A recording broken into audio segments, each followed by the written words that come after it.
We move on to the technical session 3, focusing on the theme of global relevance and urgency, global regulatory framework for AI and ethics in AI as artificial intelligence reshapes governance, education, industry, and society, the need for ethical guardrails and robust regulatory mechanisms. Institute of Information Technology, Hyderabad. Professor Shukla is an internationally acclaimed academic and technologist, formerly the Poonam and Prabhu Goel Chair Professor at IIT Kanpur. He has been associated with national blockchain initiatives and cybersecurity research, a recipient of the Presidential Early Career Award for Scientists and Engineers from the United States and the Wilhelm Friedrich Bessel Award from Germany. He brings deep insight into AI governance and technology policy. So we request you to come over to the dais and take your chair.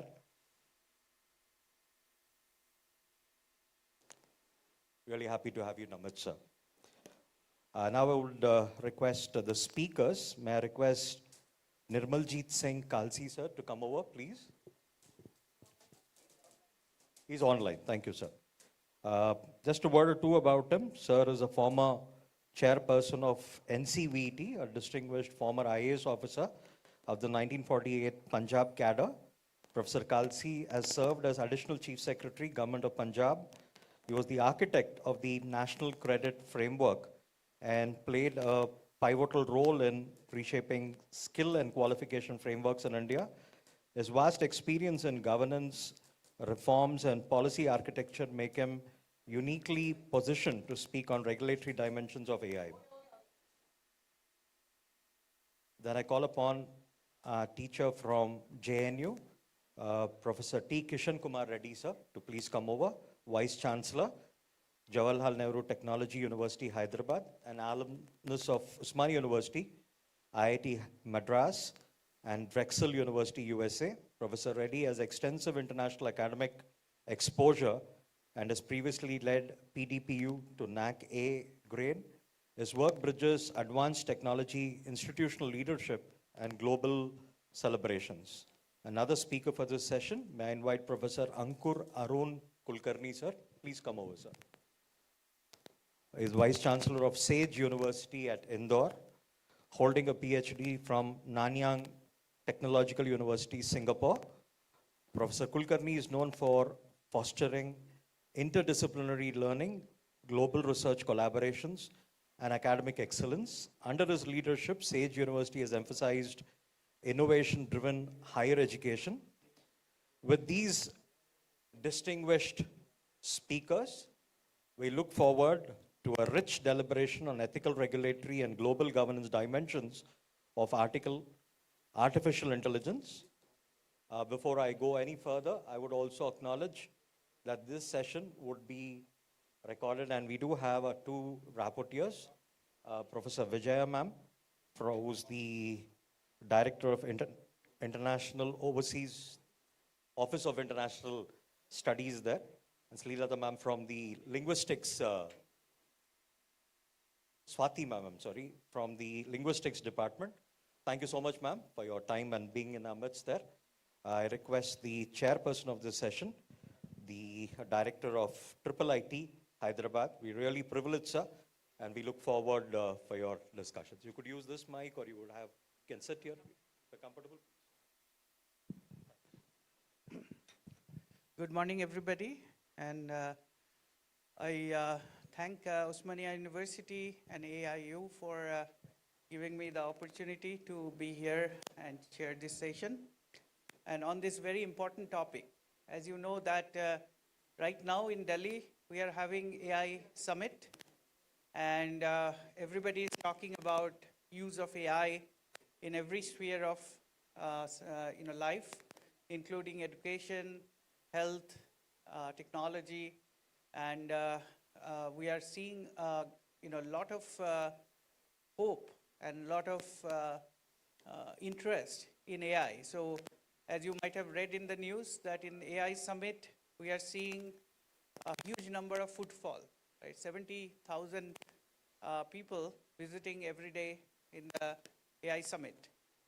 Now, the question is that is all that is being provided in the name of AI, is that all very good, or should we have safeguards, guardrails, regulatory framework to control misuse of AI as well as unnecessary use of AI? So, for example, we are seeing that people are building AI-based systems based on generative AI technology of OpenAI, of Gemini, of Google, Anthropic tools, and so on. Now, what this means is that for each call to their API, not only we are spending money, we are also making use of a lot of compute that is being hosted in data centers in the US mostly, but in other parts of the world.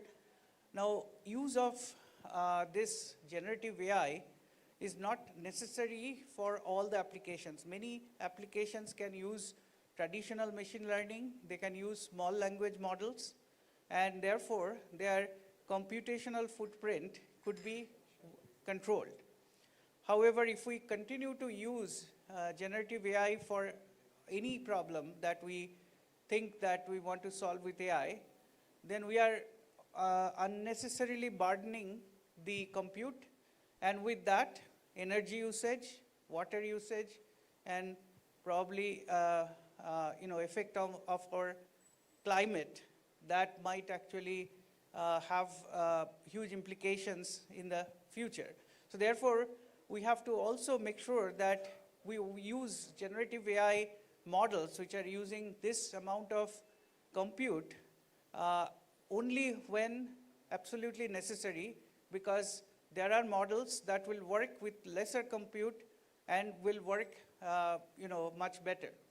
That's one issue.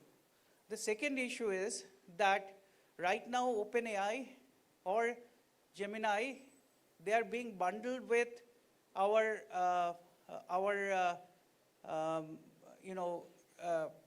Geo or Airtel subscriptions. Now what that means is, and I also saw some universities are also signing agreements with OpenAI, with Gemini, to give free access to their students. Now remember that we have done this for last 20 years. We gave out too much data to corporations that have now unchecked amount of power. Meta, we have given unchecked amount of power to Google on our lives, on our habits. So basically, by making those services free, we have basically become their products. Now, if we are going to now give this kind of data, any kind of data that we want to know about, we want to search about, we are giving up, we are putting out our medical prescriptions, we are putting up our medical records into this OpenAI, Gemini, etc., to know more information, but the data is going to this corporation, the hands of these corporations. Now, why am I concerned about this? Is because in the future, if not already, the data will become the most precious commodity in the world.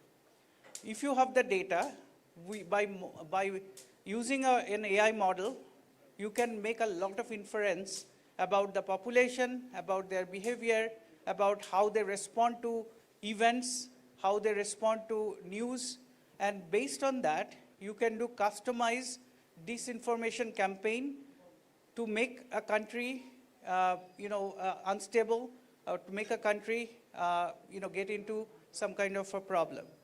On top of that, what will happen is that right now, they are giving you free access.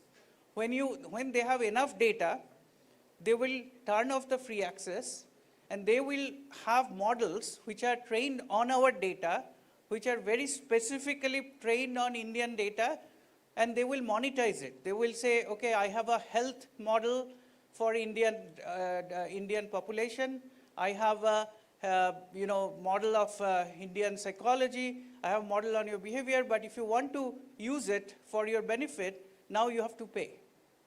So I think that the unchecked use of Indian data in the models that are running somewhere else, OpenAI, Anthropic, Gemini, etc., are very, very dangerous for our future and our future generation. So I would request the universities to also be very careful when they actually allow these companies to give free access to their students, because they are not doing it for charity. They are doing it because it will be useful for them in the future. So British people used to take our labor, our cotton, our indigo, and then they used to make products in their own country and sell back to us. And that's what colonialism was about. So we are now undergoing a very fast data colonization. So we have to be very, very careful about this data that we are giving out.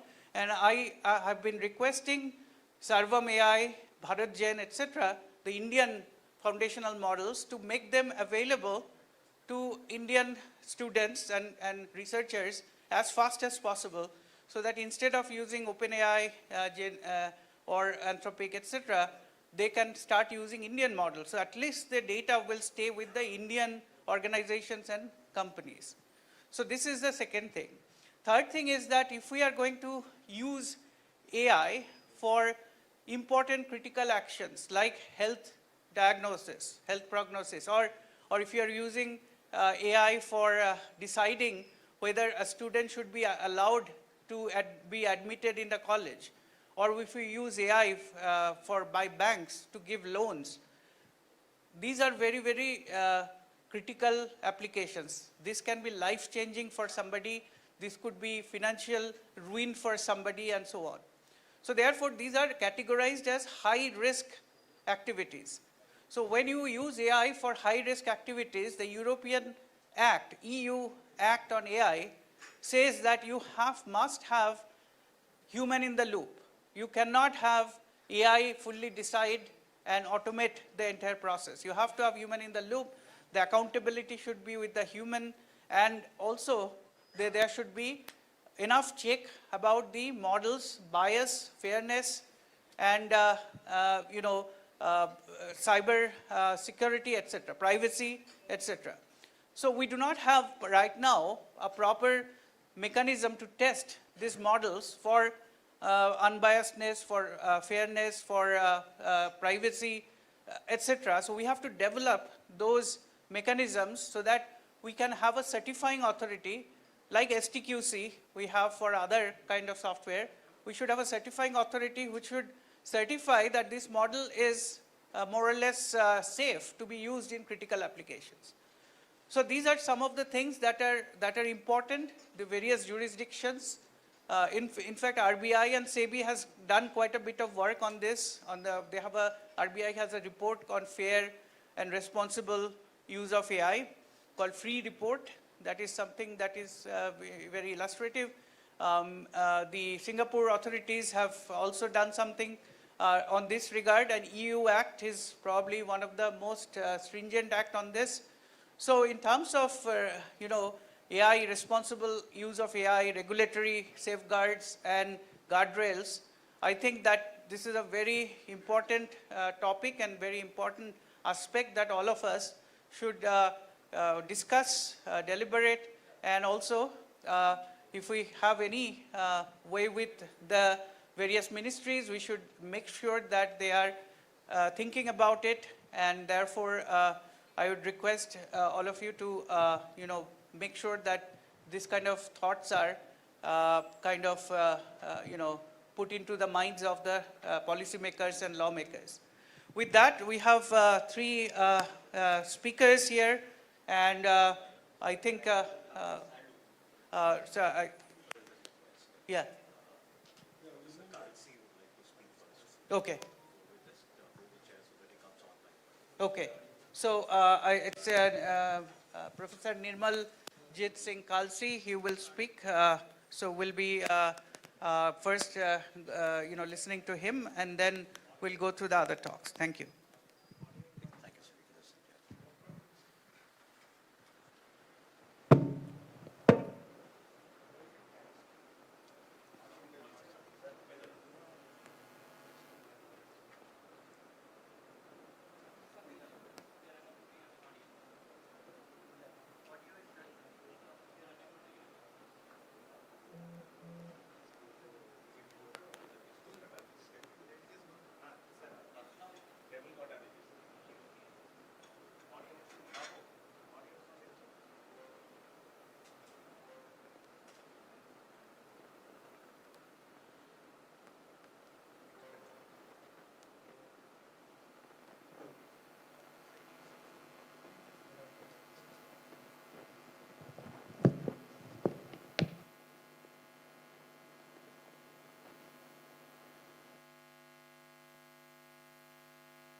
Can you hear me now? Okay. Yeah. Okay. I'm just sharing the presentation.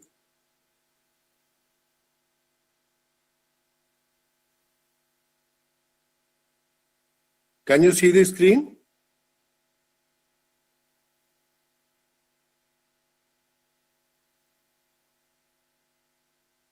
Yeah. Can you see the PPT, please? Okay. Okay. Thank you. Thank you so much.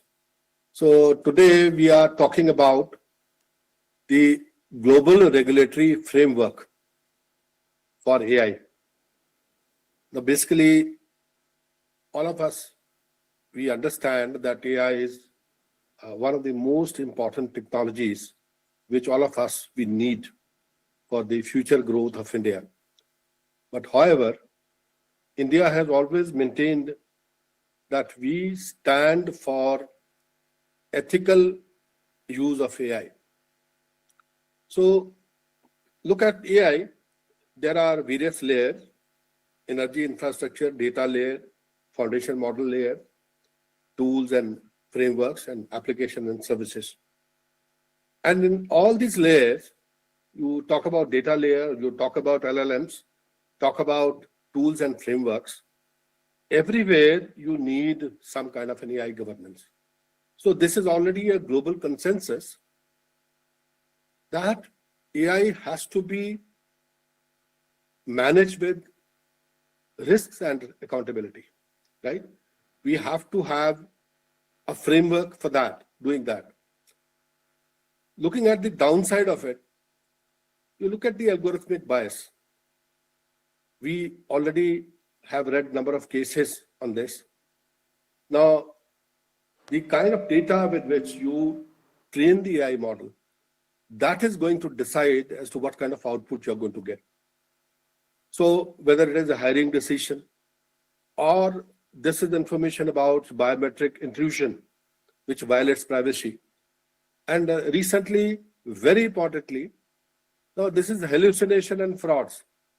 Even the Supreme Court has pointed out that lack of human oversight leads to reputational collapse because of legal and academic citations. And these citations are fabricated citations. They are hallucinations.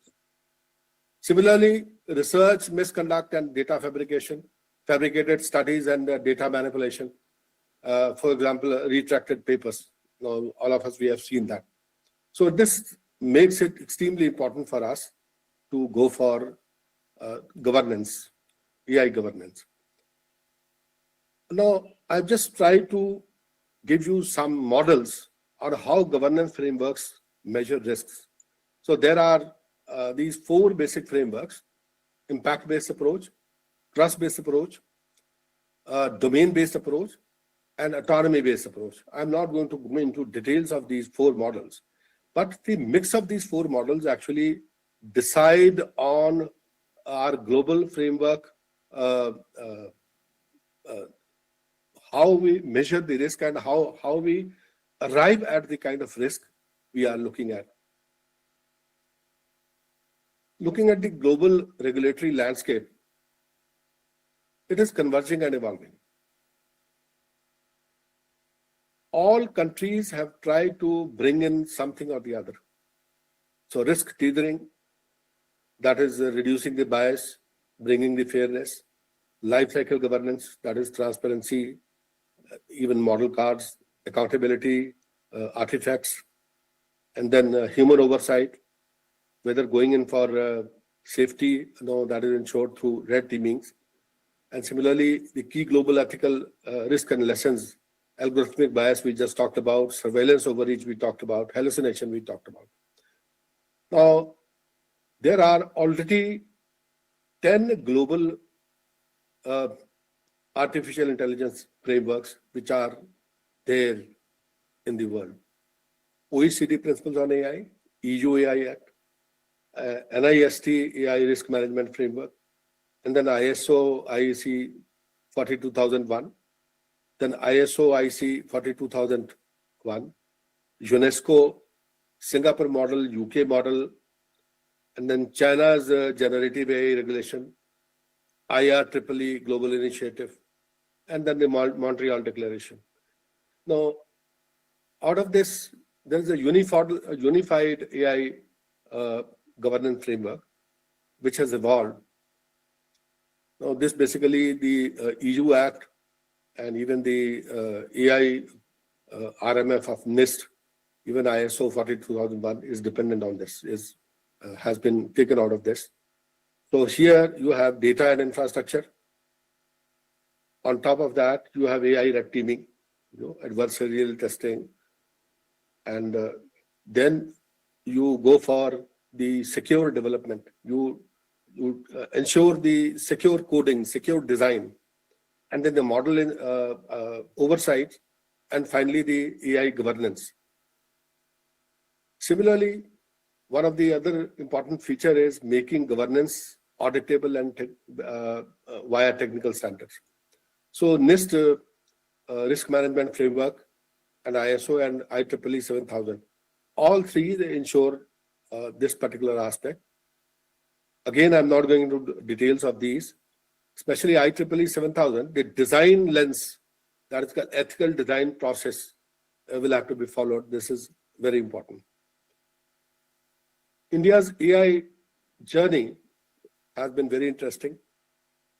In last about 8 years' time, we have reached from NSAI discussion paper now to National AI Mission, which is ongoing.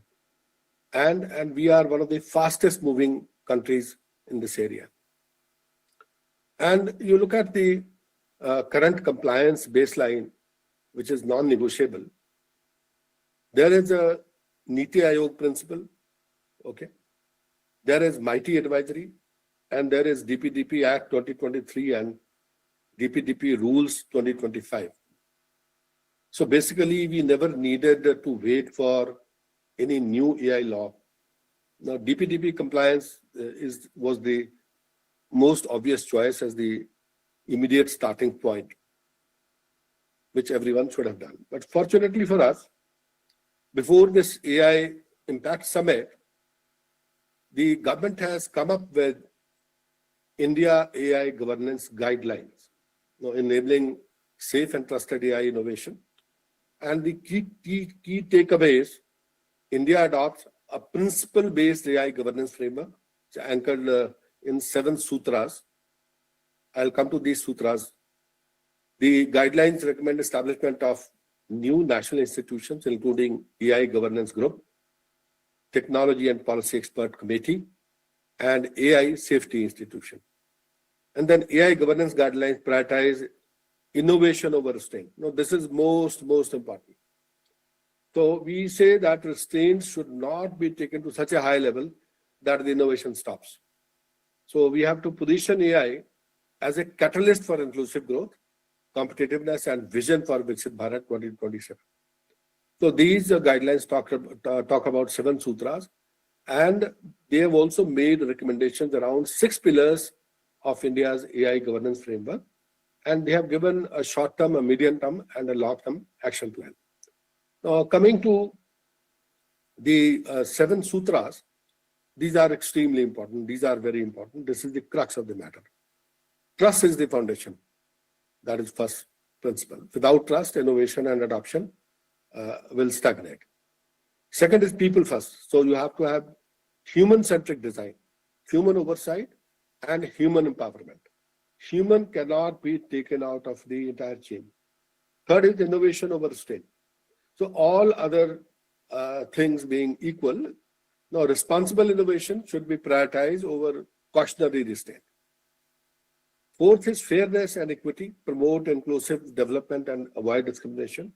Fifth is accountability, clear allocation of responsibility and enforcement of regulation. Who is responsible? The buck stops where? That has to be specified right in the beginning.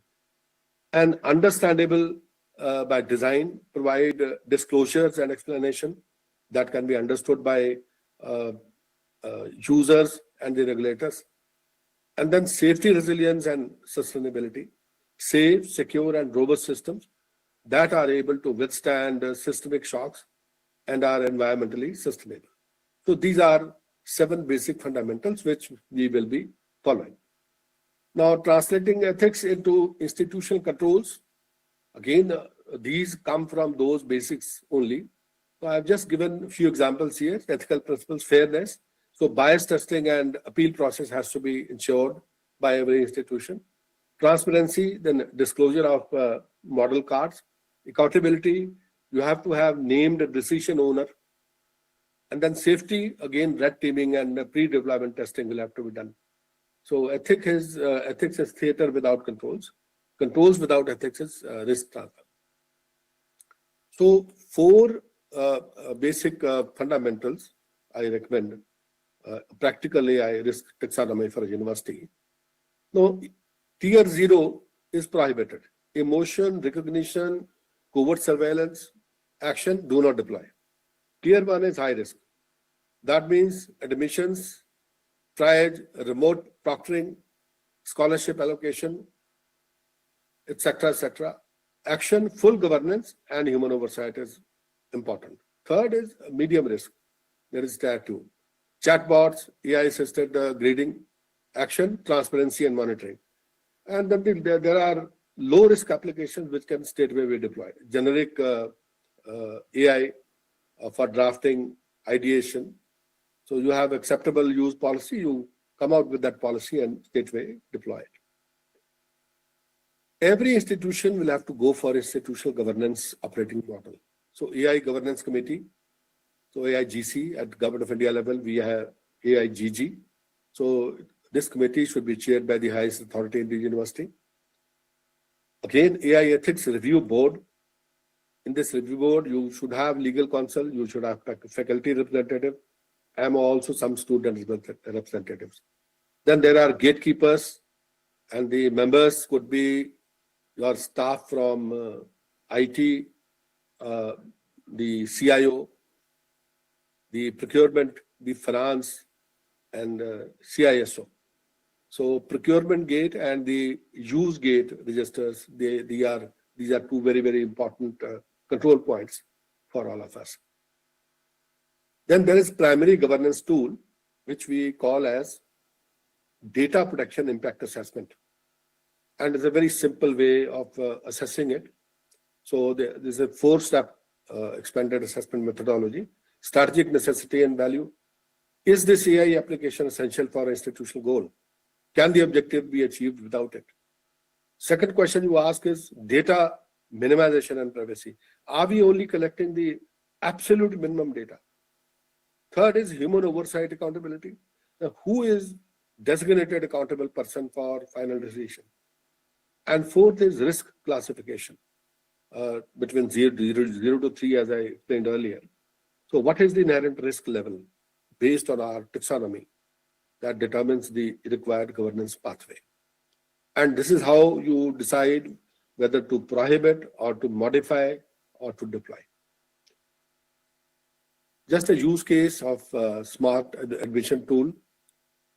Here, there is a decision criteria, there is evaluation criteria, smart admission tools, and the kind of governance which is required. This is just an example for better understanding of the concept which I have just discussed. So impact on rights and access is high. It requires DPEI. If the level of automation is there, so assisted human authority retains final decision. So you must have a human in loop. So it's called human in loop. And then the appeal mechanism has to be there. So informed consent will have to be taken. So process for applicants to consent. And then the mandatory for high stakes decisions in any case. Then bias audit is required. So regular independent auditing has to happen. And the disclosure is also required in a very transparent communication of AI use.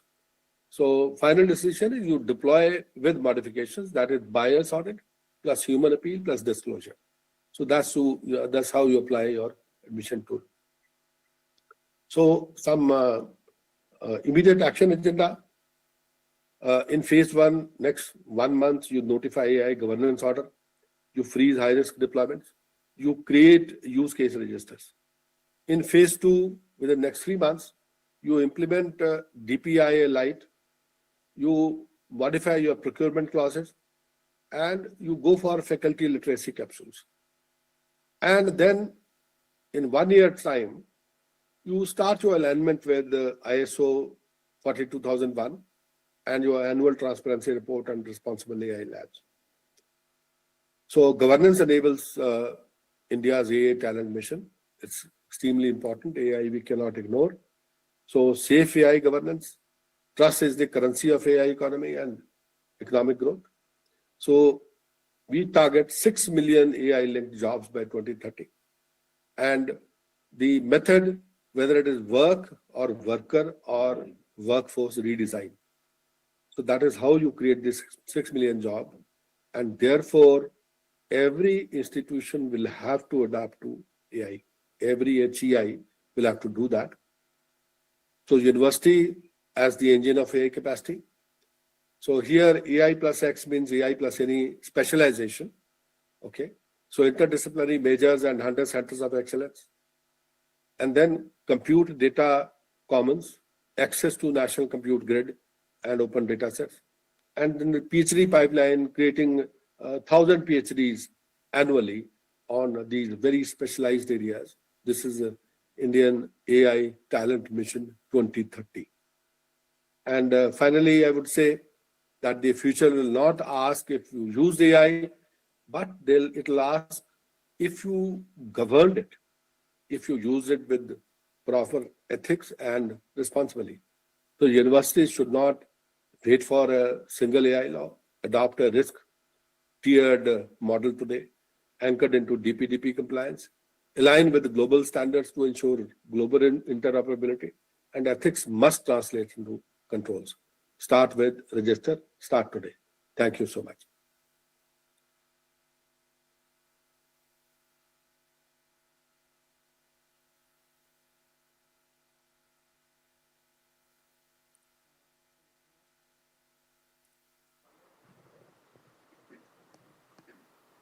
Hello. Yeah. Do we have time for questions, or are there any questions for Dr. Khalsa? Khalsi? Oh, can you turn? We can do that, sir. We can pass on this poll. If any questions needs to be taken, we'll answer it. Okay. Hello. Yeah, I can hear you now. Yeah. So we are seeing if anybody has any questions before we proceed. Yeah. Hello.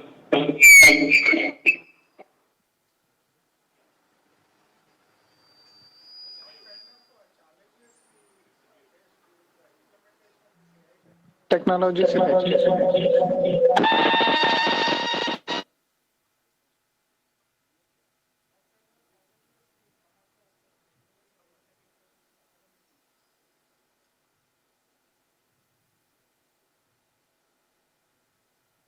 Yes.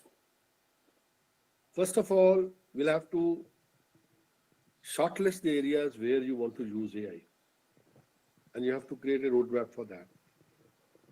Then for each of these areas where you're using or plan to use AI, you'll have to look at the risks which are there.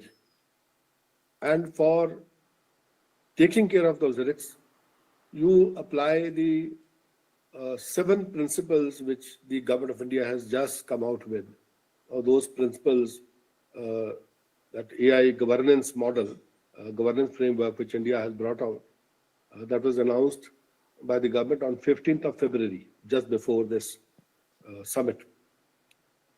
So, and then based on the application of each of those principles, you'll have to decide as to how you go about it. So capacity building of your staff is one very important aspect. And capacity building of your procurement staff, your CTOs, that is another very important thing.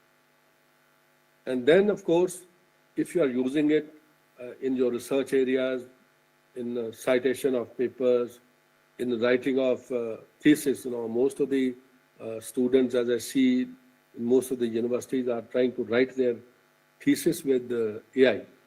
And the kind of citations which are being brought in or which are being suggested by AI, there is a lot of hallucination in that. So those are non-existent citations. And once you take it out, then you have to recall the paper.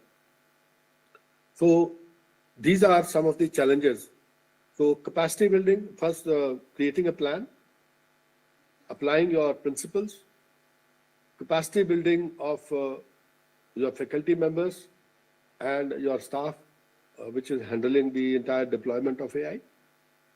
And finally, coming out with some kind of a very simple handbook, which could be understood by the faculty members as well as by the students. Thank you so much. For one more question. Yeah, there is one more question here.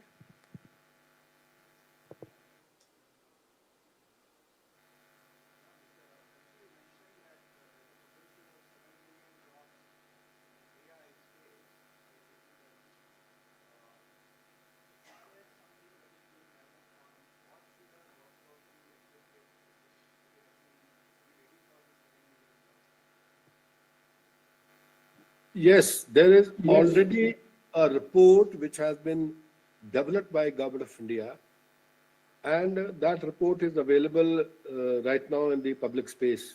That is called National AI Plan, NAPI. So that report is available, wherein we have studied how the AI is going to impact all 60 sectors of economy, and what kind of jobs are going to disappear, and what new jobs are going to be created. So based on that, what kind of AI training is required to be integrated at various levels in schools, in higher education, also in skilling, and especially the industry.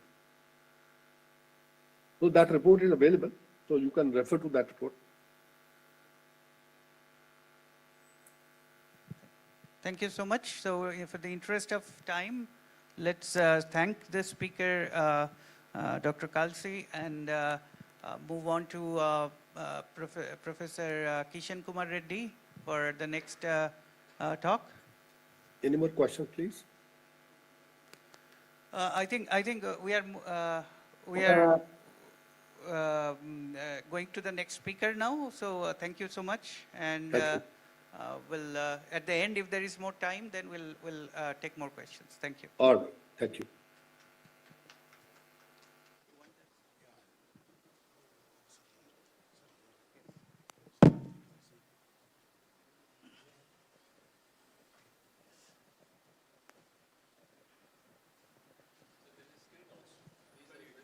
Oh, you are using screen? Oh, he has a presentation. Yeah, I think I've got a pen drive there. Sir, you can sit on this side. You can sit on this side. Okay.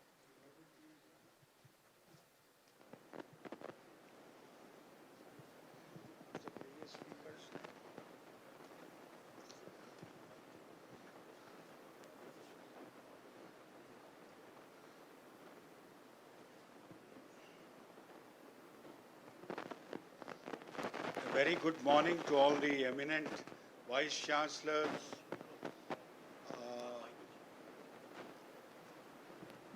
as a alumni of Osmania University, having passed out my engineering in 1978 in mechanical engineering, I thank the Osmania University authorities and the AIU for inviting me here as a featured speaker. Thank you so much. But having said that, all the points which I wanted to cover, the earlier speaker stole my thunder, so I don't have much to add. So essentially, he has covered a lot of those things in a very, very detailed manner.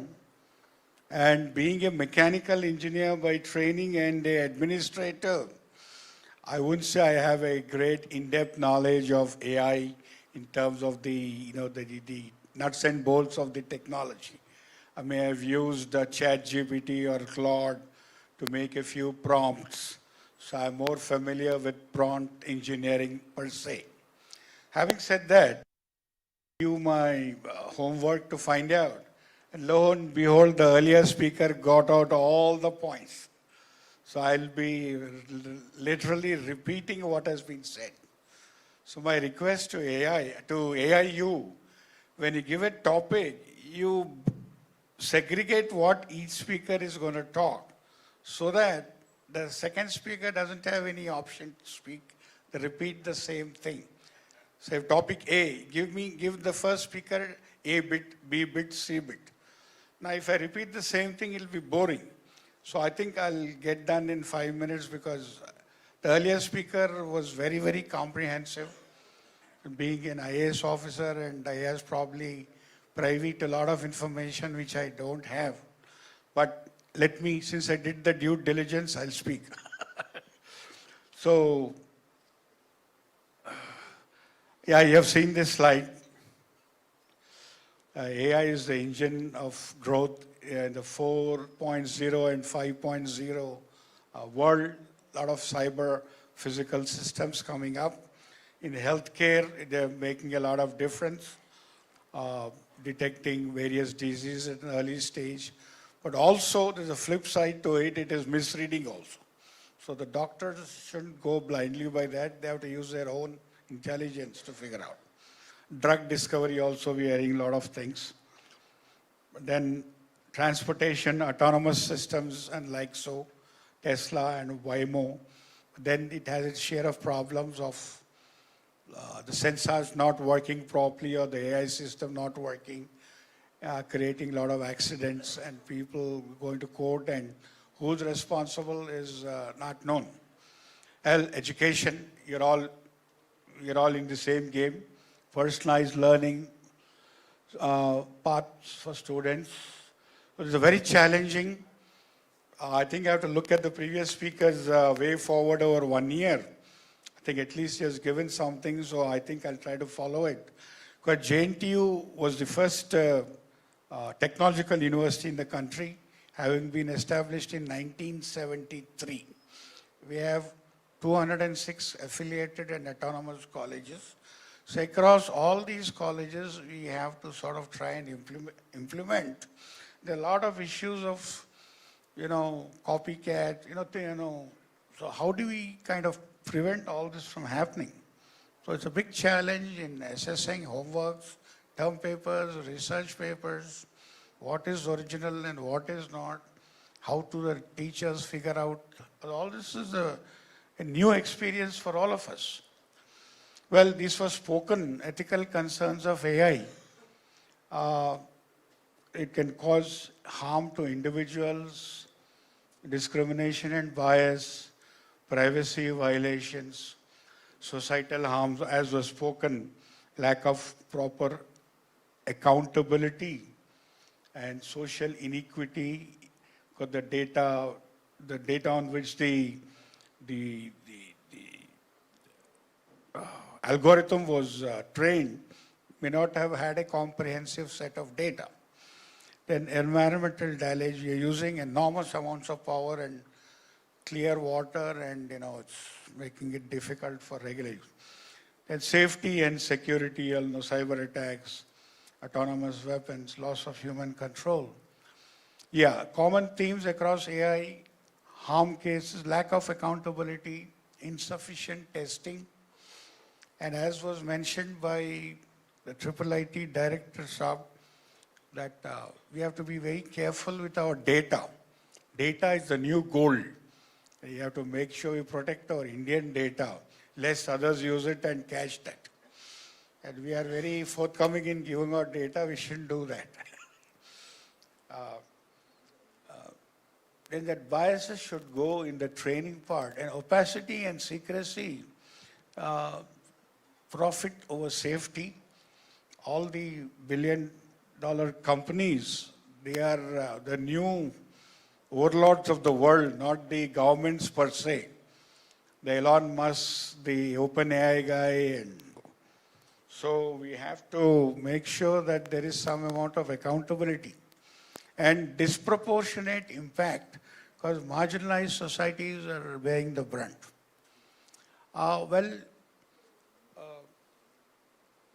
As was talked about, ChatGPT 3 to 4 took 18 months.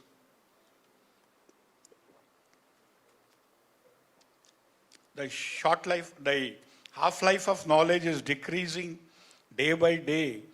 The moment you formulate a regulation, it becomes obsolete. So you have to be on your toes all the time. So public trust is a very important, and it is borders. There's no border to this, so we have to be very careful. And but too much of regulation might stifle innovation. So that's a very subtle thing. So where do you draw the line? So that's very important.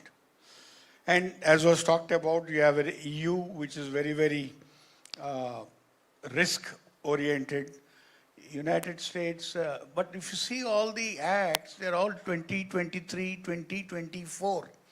And this era of half-life of knowledge being 18 months or even less, these look to be a little obsolete. It's kind of old now. It's 2026 and we have to change them. So I don't want to go into the details because already person before me talked about it. Yeah, EU is the risk-based model. The US one is the safe, trust and business model. And there were a lot of other things spoken about, Singapore and all that. So the core consideration in this scenario is who's responsible when AI makes harmful decisions, like autonomous cars. How do we ensure, where is the thing? Oh, yeah.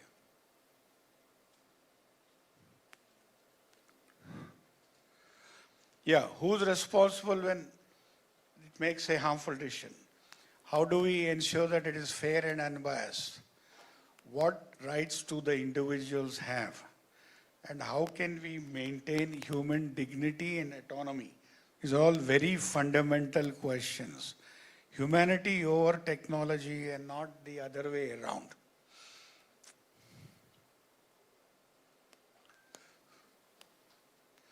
So it has to be human-centric, as was told.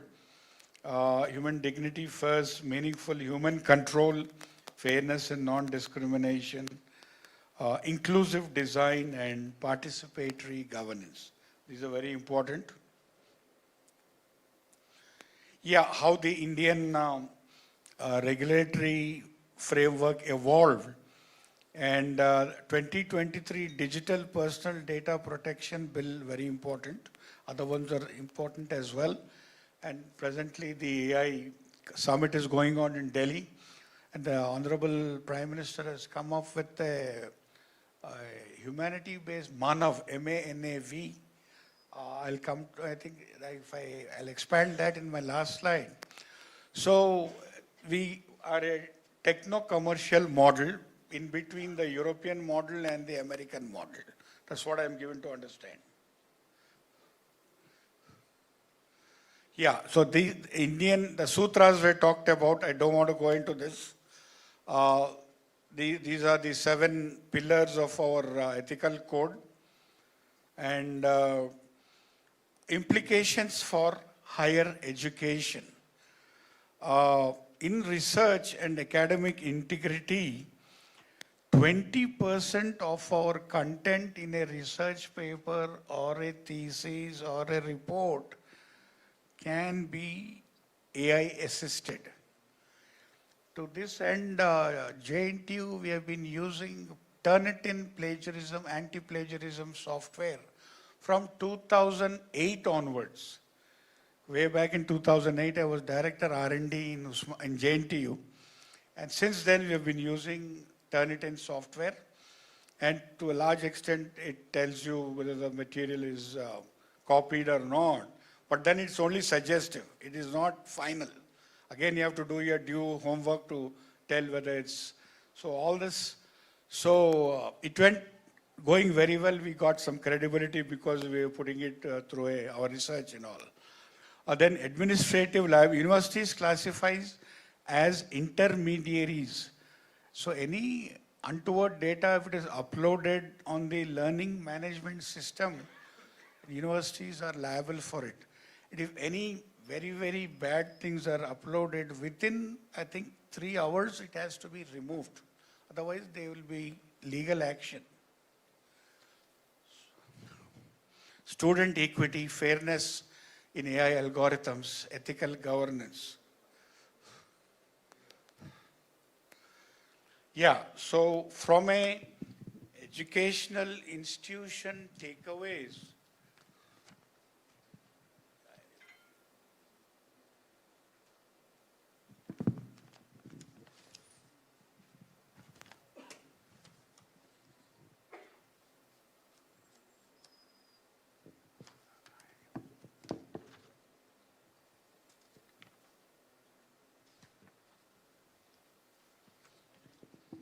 yeah, educational institutional takeaways, academic integrity. I think it's the,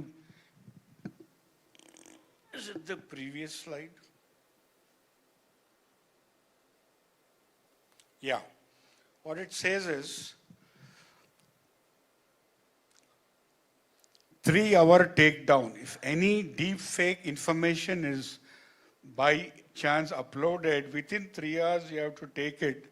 Till such time only you have legal immunity. After that, you will be taken to task. And data fiduciary. Under DPDP Act 2023, universities face penalties if student data is leaked or used to train institutional AI models without their consent. Then academic integrity, 20% rule. The content cap, research paper and PhD thesis are now limited to a maximum of 20% AI assisted content. And all the theses have to go through a anti-plagiarism software like the one in InflipNet or whatever.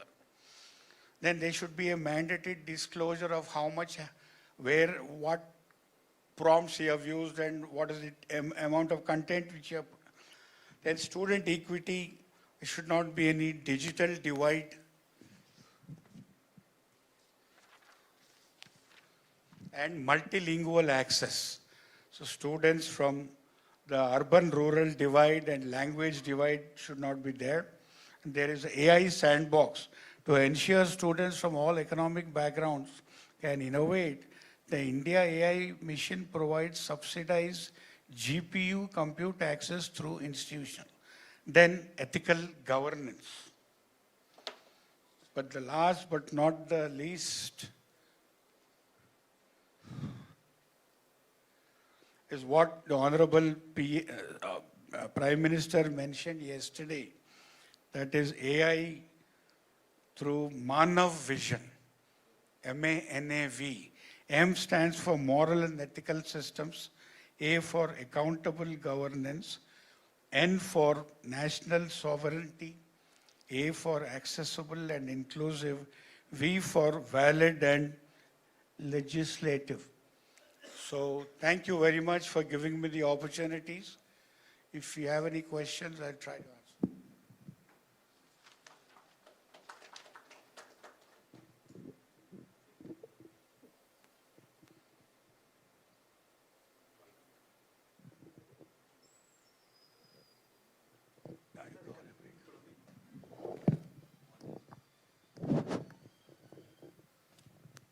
Thank you, Professor Reddy. I think you have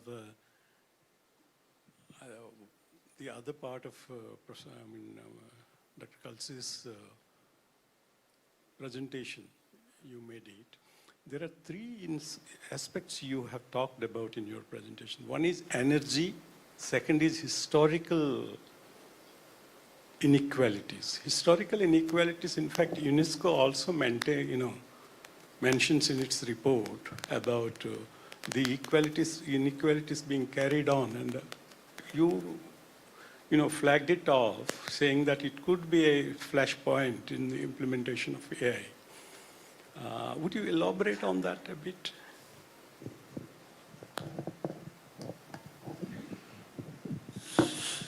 So in the US itself, if your medical records for assessing whether you have a medical condition is based on data from,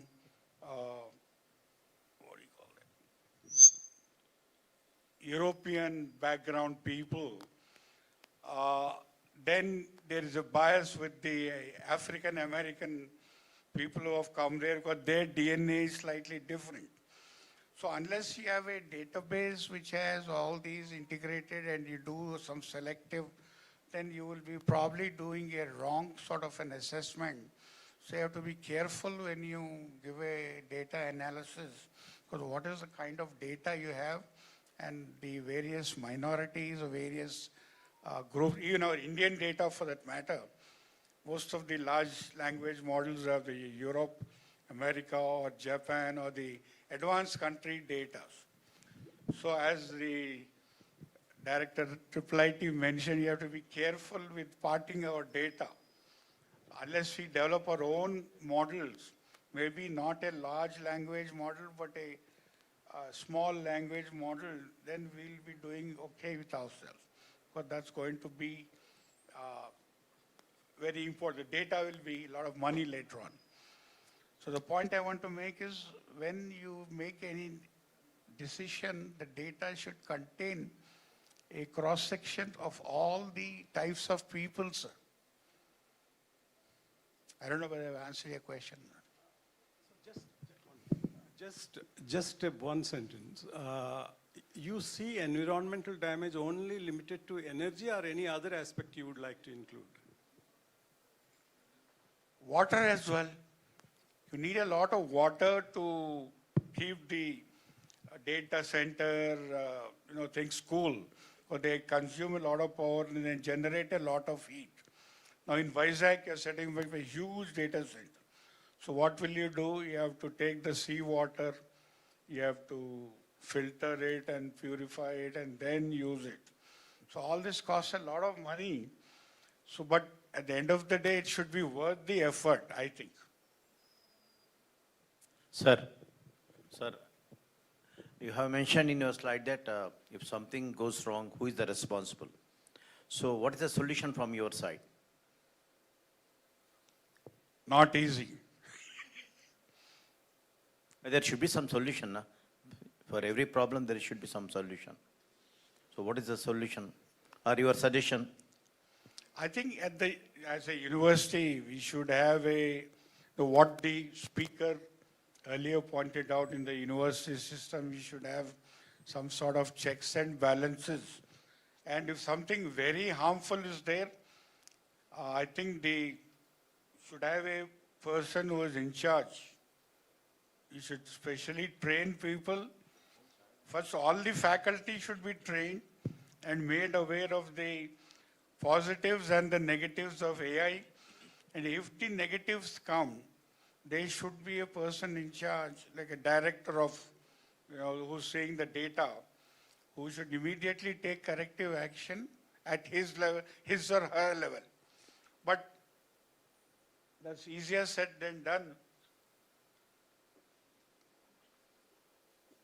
I don't think I can be more clear than that. I think we have to evolve a policy, and then there should be a person who, and in fact, especially deep fakes and very harmful content, clearly says within 3 hours you should remove it. If you don't trace it, then you are in trouble. Legal action will be taken.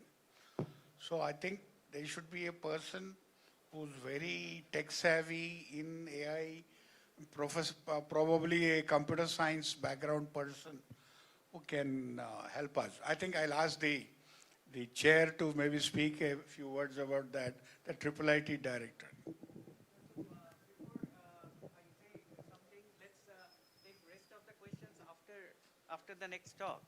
But in terms of accountability, it's not like I have to do a forensic accountability. For every critical decision, I have to have a person accountable for that decision. So if the person is not using his discretion after the AI predicts something or decides something, then he's responsible. So it's not like I have to figure out who is responsible for denying the loan after the loan is denied. There has to be a person accountable for that decision, and based on that, if their decision is found to be biased or some class action lawsuit, etc. are filed, that is the person who is accountable because he has been assigned accountable a priori. He is not like accountable as a forensic accountability. So that is the point. But the other thing that I would suggest is that there is an excellent book written by Princeton University faculty and his student, Arvind Narayanan and Shahis Kapoor, called AI Snake Oil. If you are making any kind of decisions with AI, you should read that book. That book has extremely detailed account of all kinds of usage of AI for school admissions, retention of students in school, to bank loan offering, to giving payroll to prisoners, all kinds of decision making. And all the companies that sell such tools found to be not exactly truthful about their precision and accuracy. So what they found is that usually these are 50% accurate, which means basically the decision should be as good as tossing a coin. If the accuracy is 50%, it is equivalent to getting a decision by tossing a coin. So in that case, there are also what is called AI whitewashing tools that are not really effective. Like there was a company, actually an Indian company which raised $7 billion from the market and saying that they are doing automated code generation several months ago, found to be actually employing engineers in Chennai to generate the code from the back end. So the company completely, obviously lost everything. But the point is this kind of AI whitewashing is also going on, where people are claiming to be using AI when the decisions are not made by AI. But in any case, let's hear from the next speaker, Dr. Kulkarni from Sage University. And then if we have time, then we can take a few more questions. Just one question. Yeah. See, ISO 42001 has been suggested. However, I don't know of any university that has got ISO 42001. So do you see an increase in the number of this certification in the near future? So universities don't even have 27001 certification. So 42001 is a futuristic thing. Yeah, so ideally, first universities should get 27001 for data security, which we haven't done.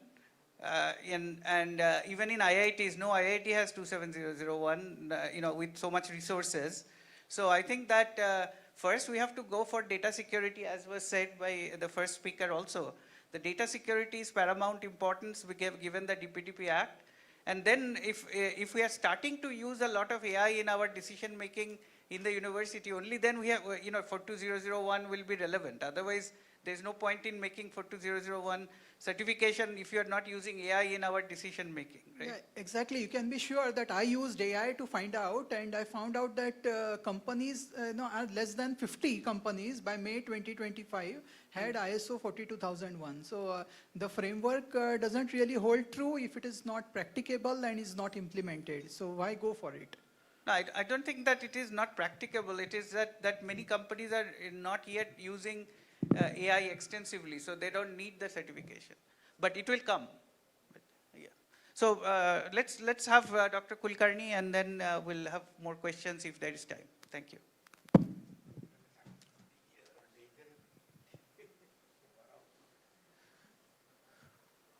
Thank you. Thank you, Professor Shukla, Professor Reddy, Pankaj Madam, and all my fellow Vice-Chancellors.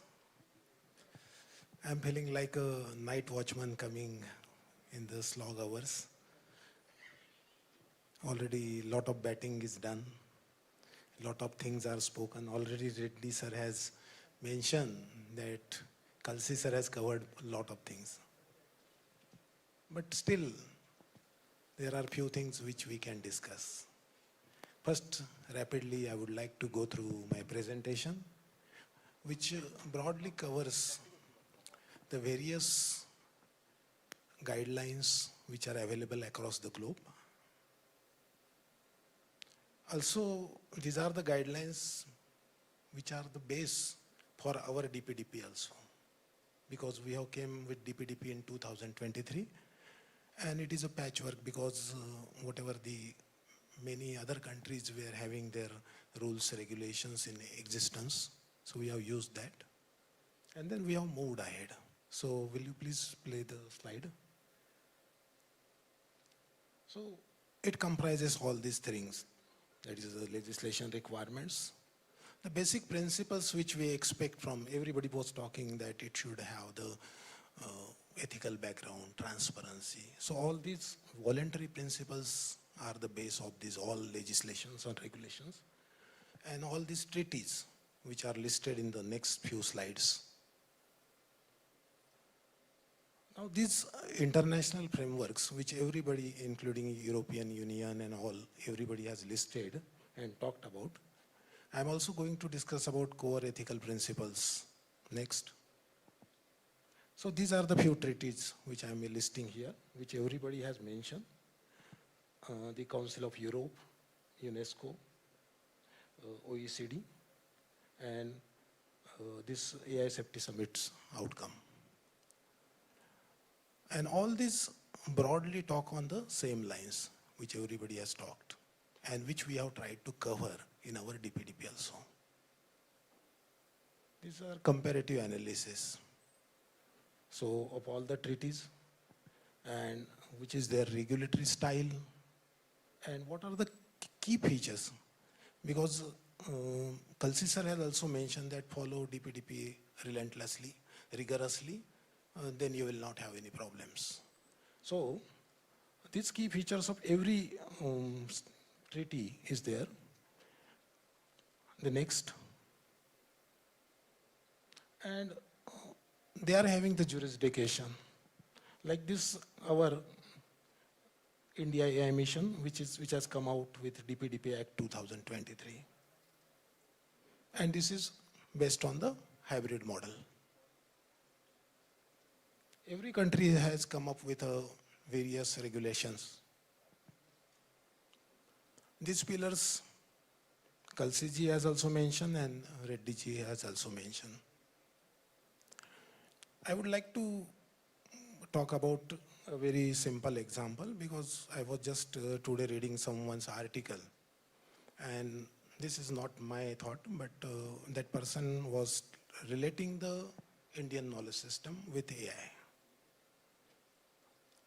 When there is everybody has talked about all the PPTs, then naturally I will have to find out something new which I have observed in the latest reviews.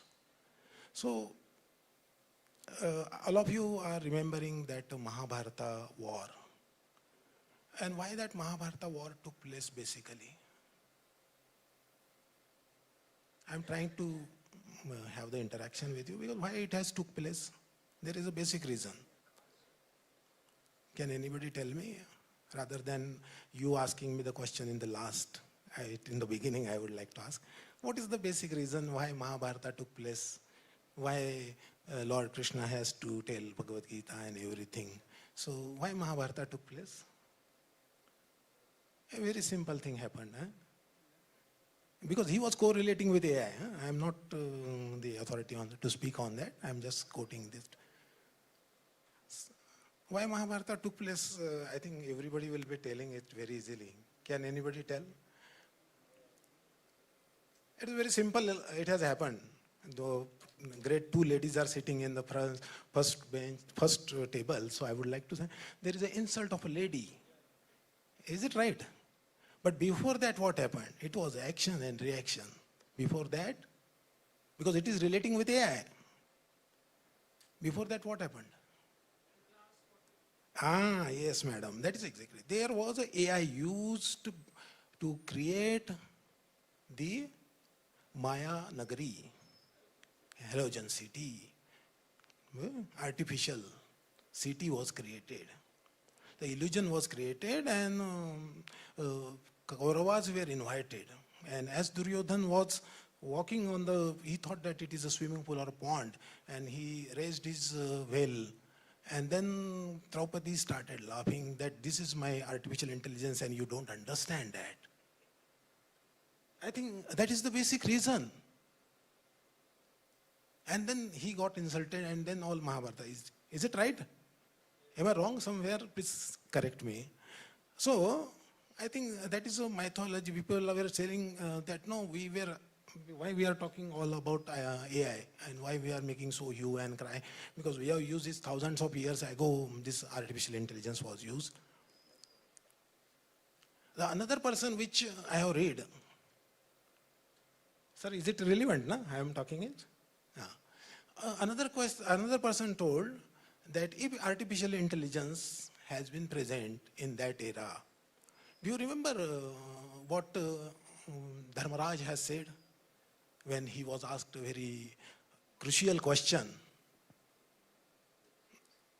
No, not a Prashna. During the war, at the end of the war, in between, he was asked that whether Ashwathama, Dronacharya was very confused about getting the news.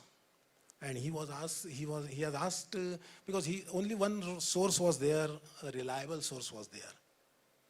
You know? That was Dharmaraj. So he has gone to Dharmaraj and he asked, please tell me that whether Ashwathama is dead or alive. And then Dharmaraj said that Narova Kunjarava. Yes? So he said, I'm not sure. Like that in AI we get that we are not sure. Whatever data we are having, based on that we are providing you this AI picture.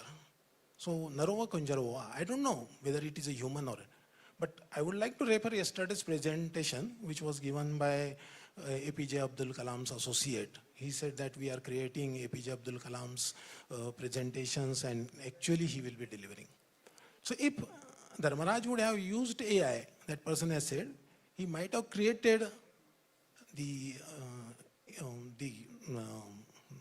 APG of, or the image of, and he might have pulled that time, rather than giving this answer which is biasing to the Dharma. So all these, apart from this presentation which is given by all these three persons, which is similar, I would like to correlate artificial intelligence with Indian knowledge system. And now this treaty is very essential because everywhere ethics is very important. When I was, in this week, I was attending one AI convention in Delhi. The speaker has very categorically mentioned that higher educational institutions are very vulnerable at this time. And every person will be vulnerable because due to artificial intelligence, you will get the message from Pankaj madam before starting from your venue that this AIU conference is postponed. In her voice, not only in her voice, with her video also. So misuse of AI is taking place so rapidly. And the people, the spammers, they are using it very drastically. So we are very much vulnerable as far as higher educational institutions are concerned. So we have to, these are the basic expectations. Ultimately, locks are for the good people. नहीं तो चोर तो दीवारें तोड़ के भी आते हैं. Is it right? So these are the fair guidelines which are to be followed. But ultimately spammers will come through different ways to fool us by using AI. Everybody has talked about this privacy and data protection. I would like to little bit differ from Shukla sir.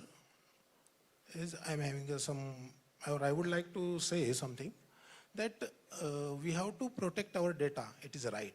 But at the same time, when we are using our tabs and we are finding out our solutions, whether it is a health related, whether it is a education related, if our data set is not present in the domain, then the answers we will get will not be relevant to us, will not be true. So naturally, we are walking on a edge. We have to protect our data. At the same time, our data has to be present in the domain because otherwise AI will not refer that and the outputs will not get the results which we expect from Indian knowledge system. So we have to protect the data. At the same time, this protected data has to be made available in public domains also. Next. This is talks about, and mainly I would like to touch one important aspect, that is healthcare. Because healthcare will be also a very big domain where AI is playing a very crucial role. And there also data protection is very essential. Move. Next. Here. Next. Everybody has talked about that accountability. And that accountability has to be there. Then only we can find out that who has committed the mistakes and who is creating the gimmick or who is playing the gimmick. Next. I think I will rush through this. Okay, please move ahead. Yes, please move ahead. Yes. Yes. This is specifically on health sciences. Autonomy, transparency, non-malfeasance, and justice and fairness. Next.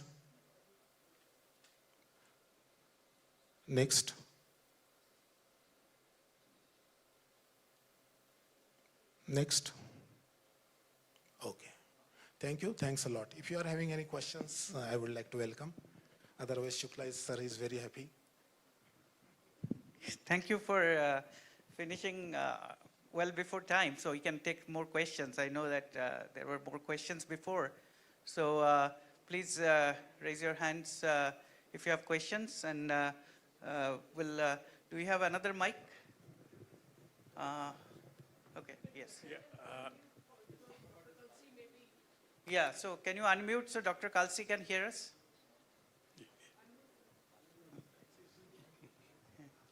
Yeah, Professor Sukla, this Yeah. is, I think it's more a kind of interaction with you. I think all the three presentations have one thing about the framework, convergence and governance of AI. But I think AI, as we move ahead with AI, these issues get more, amplified, and I mean, maybe the government or the public sphere would like to respond to that. That's one. These three talk about framework and governance, but what is important for higher education particularly is that how AI flows into the workspace, particularly in the pedagogical mode. That I think, yesterday I was listening to Subramanian sir also. He touched a bit, but AI could have explored that part a bit more. I don't know what's your response like? Yeah. No, so actually this is something that all of us educators are grappling with, because our students are very concerned. A lot of conflicting arguments are coming in the public space. Some big people are saying that AI will take away most of the jobs. Some big person is saying, no, that is completely wrong. There is a viral post that is going on that says that something serious is going on, and so on. And then somebody wrote a counter argument that is not based on real data and all that. So I think it is certain that low-hanging jobs, and this is something that we also heard yesterday, that low-hanging jobs, like, for example, doing simple scripts, simple unit-level programs, right? Those kind of things are first to go, because, Claude 4.6 is extremely good in generating code. Now, our experience is that when we tried this code generation for creating a full-fledged application, we found that they have lots of cybersecurity vulnerabilities. Now, turns out that Opus, which is another Anthropic tool, is very good at finding vulnerabilities. So if you put them in tandem, like generate code, put it to the Opus finds vulnerabilities, and then you have another agent to fix the code, then you are having a fully autonomous code generation and code fixing framework. But usually, large applications are not just unit level code.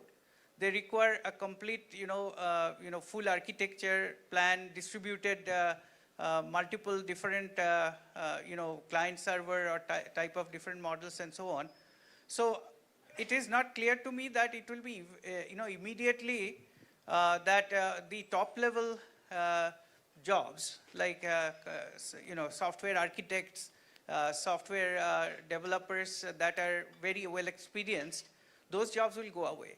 But our problem will be that our graduates who used to get the low level jobs, who used to get the first unit level programming jobs, they have to find ways to make themselves useful. So now some people are saying that you teach them how to prompt, well, so that they can generate the code. And in the prompt, you have to tell the system, corner cases, because if you don't tell the corner cases, it will generate a simple-minded code which will have a lot of corner cases, which will be a problem. So how do you prompt? Writing prompt is like software specification. So there was a time in 1970s when top computer scientists used to say that software specification is the main thing. Software code writing is not the main thing. I think we are kind of going back to that kind of situation. But in general, I think it is our collective responsibility to come up with some kind of an understanding of what the future is going to be like. There are a lot of conflicting, some people are making a future where nobody has to work and there will be a universal basic income given to everybody, everything will be automated. Some are saying, no, no, that is not going to happen. So, and these are all big people, right? You know, Anthropic CEO is saying something, you know, Google CEO is saying something, our, Vishal Sikka is saying something, and Nandan Nilakarni is saying the opposite. So our students will be extremely confused, as are we. So I think as a collective, of educators, we have to grapple with what it is that we are going to tell our students, what the future is like in 5 years, 10 years, 15 years, 20 years, because that's their, they have to plan accordingly, right? And I think that students also have to become more serious now, because until now students know that if I get into an engineering program, somehow, TCS or Wipro or somebody will pick us up, right? But that is not going to happen. And I am seeing some universities have 16,000 computer science students in one batch. 16,000. 16,000 students will come out. Where will I give them jobs, right? Now, this is a big problem, and we have to give them the right set of tools and techniques that is going to make them very useful. Otherwise, they are going to become cyber criminals. You know, there is a gang in India. Recently, somebody was arrested by I4C that was giving jobs to kids, engineering kids, and send them to Cambodia, Myanmar, and all these places where their passport is taken. They become what we call cyber slaves.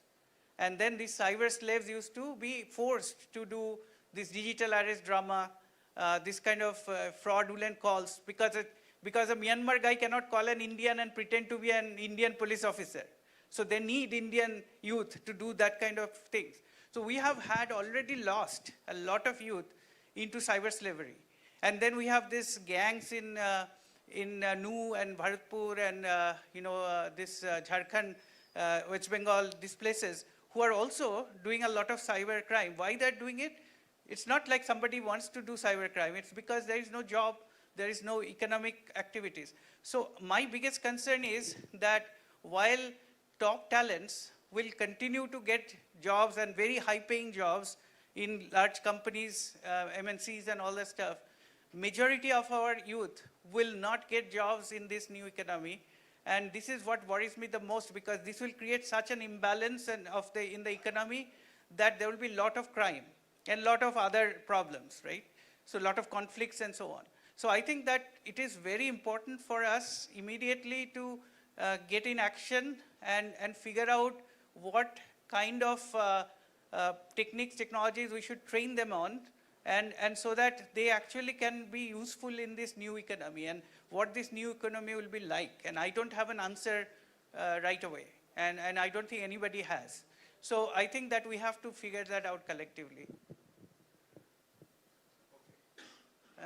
Yes? No, I think there is one, and then we'll take Yeah. So it's an observation from the rising from the question that you have raised, that there has to be responsible usage of AI to preserve energy and water. Now, I think it depends totally on our civic sense, because we've told this usage of electricity because of our resources, trees, etc., etc., but we've not done it. We have increased it ever and ever. So what is it that we will need to inculcate in our universities, apart from the knowledge of AI, so that our students become really responsible? So I will let the more experienced vice chancellors to take that up. But I think value education is a must, but the value education are not being taken seriously by our students. So I think we have to figure that out. Sir, as a large university with 2 lakh students, we impress upon the faculty and students in our ecosystem to follow the UN Sustainable Development Goals, to plant trees and use do rainwater harvesting and so on. Because all this helps in NIRF, NAC and all that. Up to an extent they do it, and wherever there and also a lot of corporates are giving CSR money. So that scenario comes, then we are slightly better off. But I think more has to be done. And especially in big cities, we have problem with garbage. How do we have to segregate the garbage, and there is some company in Hyderabad, Ramki, it is segregating and doing it in the whole city level. So these civic sense for issues, they are there, sir. What I think we have to do. But yes, yesterday or day before yesterday in NDTV, Mr. Russell, I think, who was a University of California computer science professor, I was listening to his comments that in the US, they are using about 1.5% of the electricity produced by the country for AI purposes as of now, for the running the databases, data centers and all that. And they're using 0.3% of the available clean water for cooling the AI equipment. So I don't know in India what is the scenario, but we are stressed for water and power. We have to be a little more careful. And I think from what Professor was saying, for everything we need not use a large LLM. If we have sector-wise, I think we will use less power, less, I think we have to do that, but what is large and what is medium and what is small? Because students have a tendency to use the biggest possible thing. So there's the thing they'll get better results. So, I mean, that is the, we have to train them, sir. We have to tell them, sir. You want to say something, sir? Dr. Anand, who is online, sir, he wants to ask a question. Dr. Anand is there. Is asking something? Yeah, Mr. Shukla, Yes. by the time, Firstly, I had worked out a plan for how AI can be used in different segments of education. So starting with higher education, and then skill education, also school education, and how different regulators must bring in the AI into their courses, their curriculums, and what kind of courses should it go for and all that. So I was working on that. I've shared a document with the Secretary of Higher Education. Secondly, now since these guidelines have come up, so I would be working on some kind of model guidelines for the university. And then universities can sort of take it as the basic draft, and based on that they can then amend and adopt that draft as per the requirements, local requirements of the university. So I thought I'll share these two inputs with you. Thank you. Dr. Anand, you can ask yours. Oh, he's mute. Dr. Anand, you are mute, so can you unmute and Am I audible? Very good morning. morning? Morning, yes, you are good. Yeah, thank you. Well, you see, a lot of elaborate discussions are happening around AI, human factors. Now, I was just wanting to make one point here, having worked in AI for past 30 plus years. Anything to do with data that can be brought under heuristics is going to be in the domain of AI. That's something which, give or take, it's a matter of time, right? See, the World Economic Forum has come out very beautifully with a report projecting the various skill aspects required by 2030, right? Among the 11 skills, they have mentioned 8 as actually human traits. Being humane is going to be more valuable compared to just a skill. And at least 2 of them, and the 3, is more to do with AI, right? So given this aspect, I think we need the next generation to be prepared along these lines. We had done a research, 2-year research, and published a white paper which Cambridge University Press had published, and our Hon'ble Union Minister Pradhanji had forwarded it. on fostering future leaders and global professionals.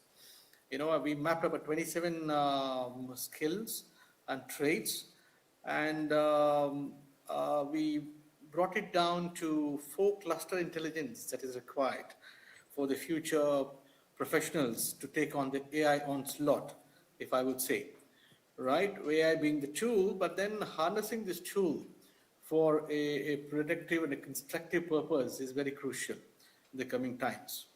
Right, so this actually 4 cluster intelligence comes under the interpersonal, adaptability, cognitive, and the technical clusters. You know, traits like resilience, adaptability, continuous learning, communication, teamwork, sensitivity, problem solving, leadership, solution centricity, creativity, curiosity will become more important for times to come. Now, these are some things which I think the institutions, our education systems have to focus on, because that is where this is going to get built. In fact, we have also created a tool to objectively measure these and give an objective direction to our students and the faculty in the education system. I've not got an opportunity earlier to communicate, but I thought this would be a right forum to communicate with all this interesting discussion on AI happening. And in a recent keynote which I gave on an International Healthcare Summit on AI, I was emphasizing this, that human in loop without the human aspects in place is going to be dangerous, because we will create an intentional bias in the whole system, and that's not going to be welcomed. Right, that's my 2 cents, and I will not take much of your time. Thank you so much for the opportunity. Thank you. What's the title of the book or the white paper, Dr. Anand? Dr. Anand, what's the title of the white paper that you talked about? I think you are mute. Hello? I'm sorry, I'm not hearing what you're talking. Yeah, Your voice is very low. Just wanted to know the title of the white paper that you talked about. That fostering future leaders and global professionals. You know, I'll give my email ID here. No, I can send it to you, no problem. Okay, please give your email ID. So I think what Dr. Anand said is very important. So World Economic Forum's report was very eye-opening. Like, they talk about all these human qualities like creativity, resilience, ability to communicate, these kind of things. And I think that what happened in the last 20 or so years, India being an IT service economy, we have become, instead of education, we have become a skilling centers. The universities have become skilling centers. I think that is not going to work anymore. We have to go back to education and create full human beings. And I think this connecting every course to the sustainability goals is a very good idea. I think JNTU has been doing this, and I think this is very important, because students should understand that we had it easy in the last 30-40 years in our generation, but the students of today, or their children, will face a very difficult world, geopolitically, in terms of climate change, in terms of scarcity of water, scarcity of breathable air, etc., and food, maybe because of the population explosion. So they have to be prepared for a different world that they are going to face in next 10-20 years. So I think we have to completely change our tact, and actually this World Economic Forum report and the one that Dr. Anand said will be very important for us to look into. But Dr. Kulkarni, you want to say something? Thank you, Shukla, sir.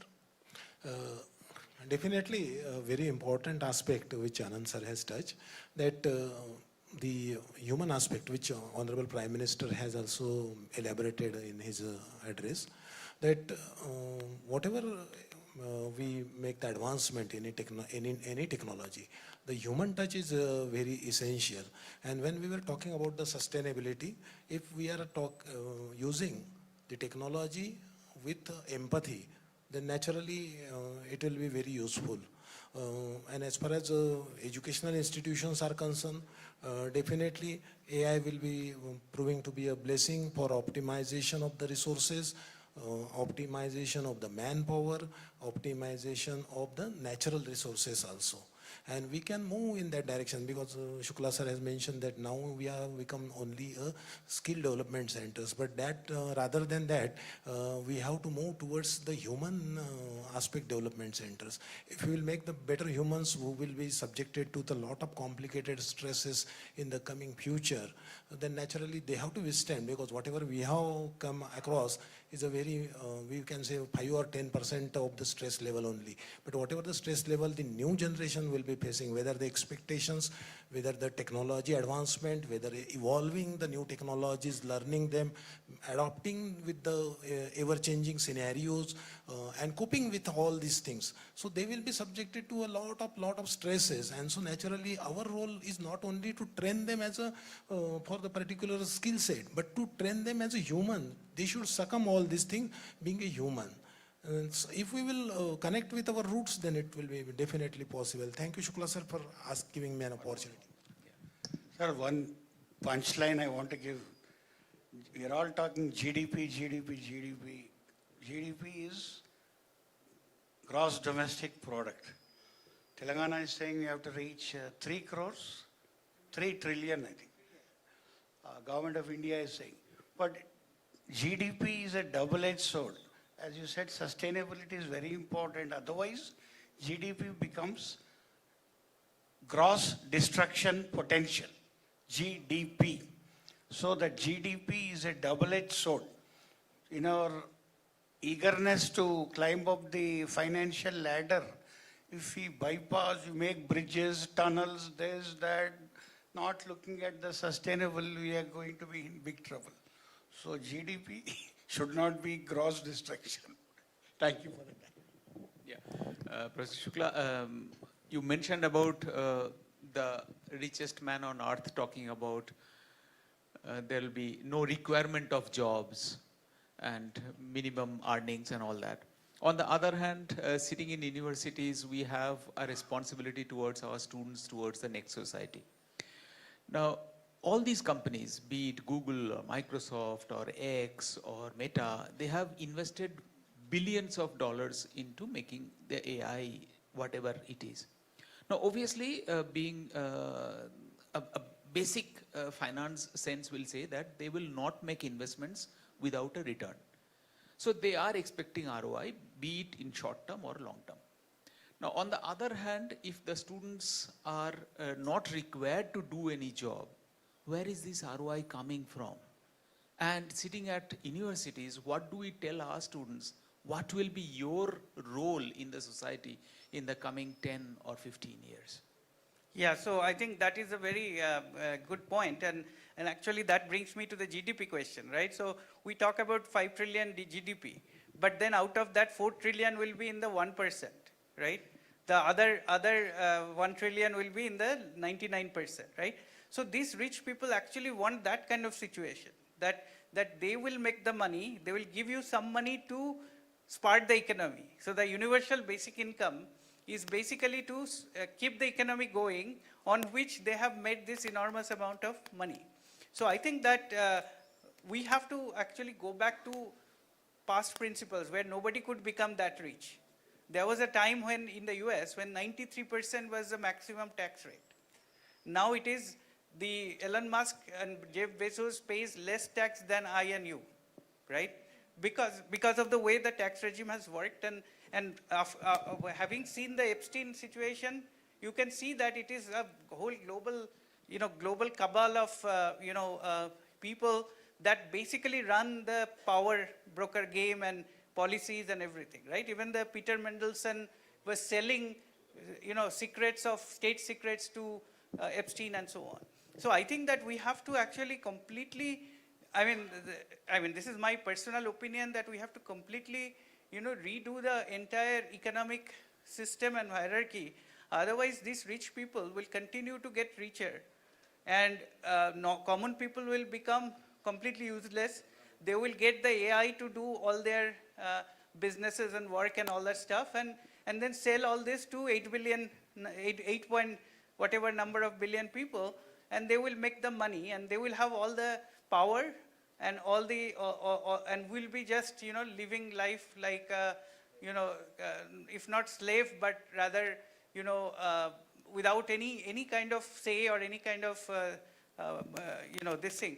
And this is something that we have to resist. Now, this may become a little political in nature to say such things, but I think that the way the world has moved with, 500 people having, maximum wealth and accumulating more and more, the economy is also designed this, as you said, that only they can invest in AI, because AI is so expensive to invest in. Even a country like India, we only are investing 1,000 crore, which is nothing compared to what they are doing, right?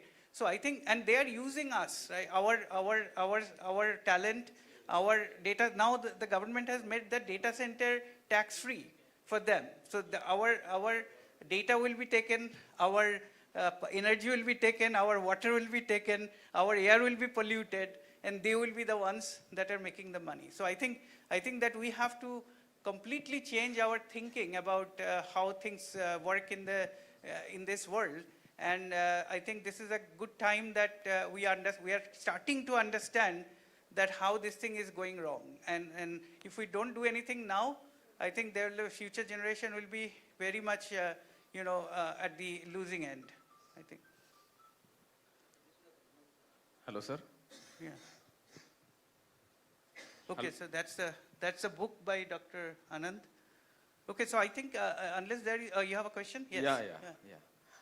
Thank you, Professor Shukla, and thanks to Professor Kulkarni for correlating today's discussion with Indian knowledge system. Based upon the example quoted by the sir, just I wanted to mention, when Arjuna was standing on the Kurukshetra battlefield, he was not weak. In fact, he was not unskilled. He was not unprepared. But still he was overwhelmed with the complexity, overwhelmed with the confusion, and overwhelmed by the consequences. Now today, our student stand in the similar battlefield, not of arrows and chariots, but of algorithm and automation, not of kingdom, but of data and disruption. Now, today's Kurukshetra at our time is nothing but the artificial intelligence.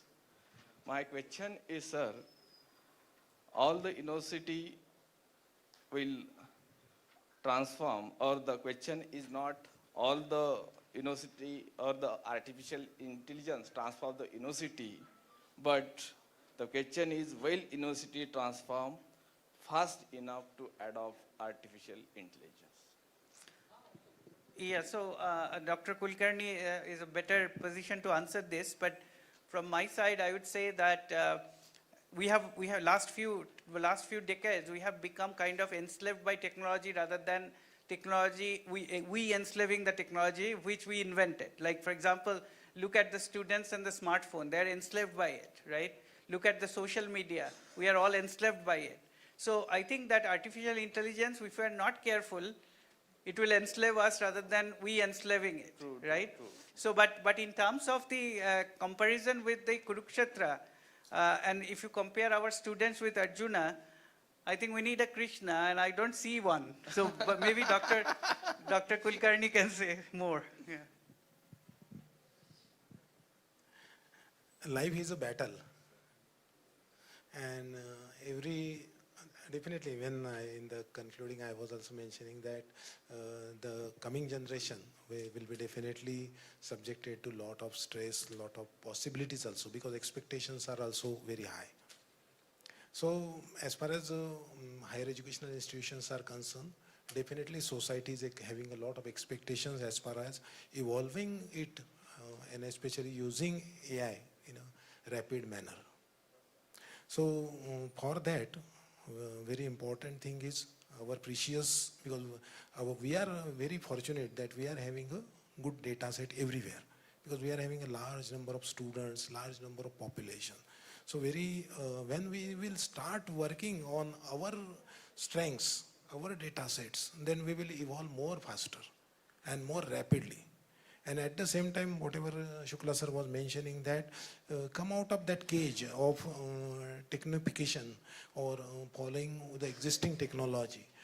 Rather than, we can use our Indian knowledge system that they should understand, self-understand, self-realization, that who are we, what we have to do, and what are the problems around us. Because our problems are unique. Now, whatever the problem your organization is having, your city is having, may be different than me, because you are located in Ujjain, where Kumbh will be in the next year. In Indore, it is not like that. Indore is facing different problem, that though it is a clean city, some things happened recently. So our problems, our challenges are different. So based on the data set which we are having, which is enormous data, which is a gold where we are sitting, using that and giving that vision to the students, rather than blindly following whatever this technology is giving us. I think then our Arjuns will be definitely winning the war.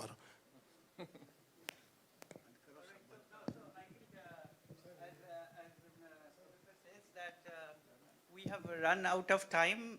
Next session is waiting. So I think one last question. Okay, so he's allowing us one last question. So please.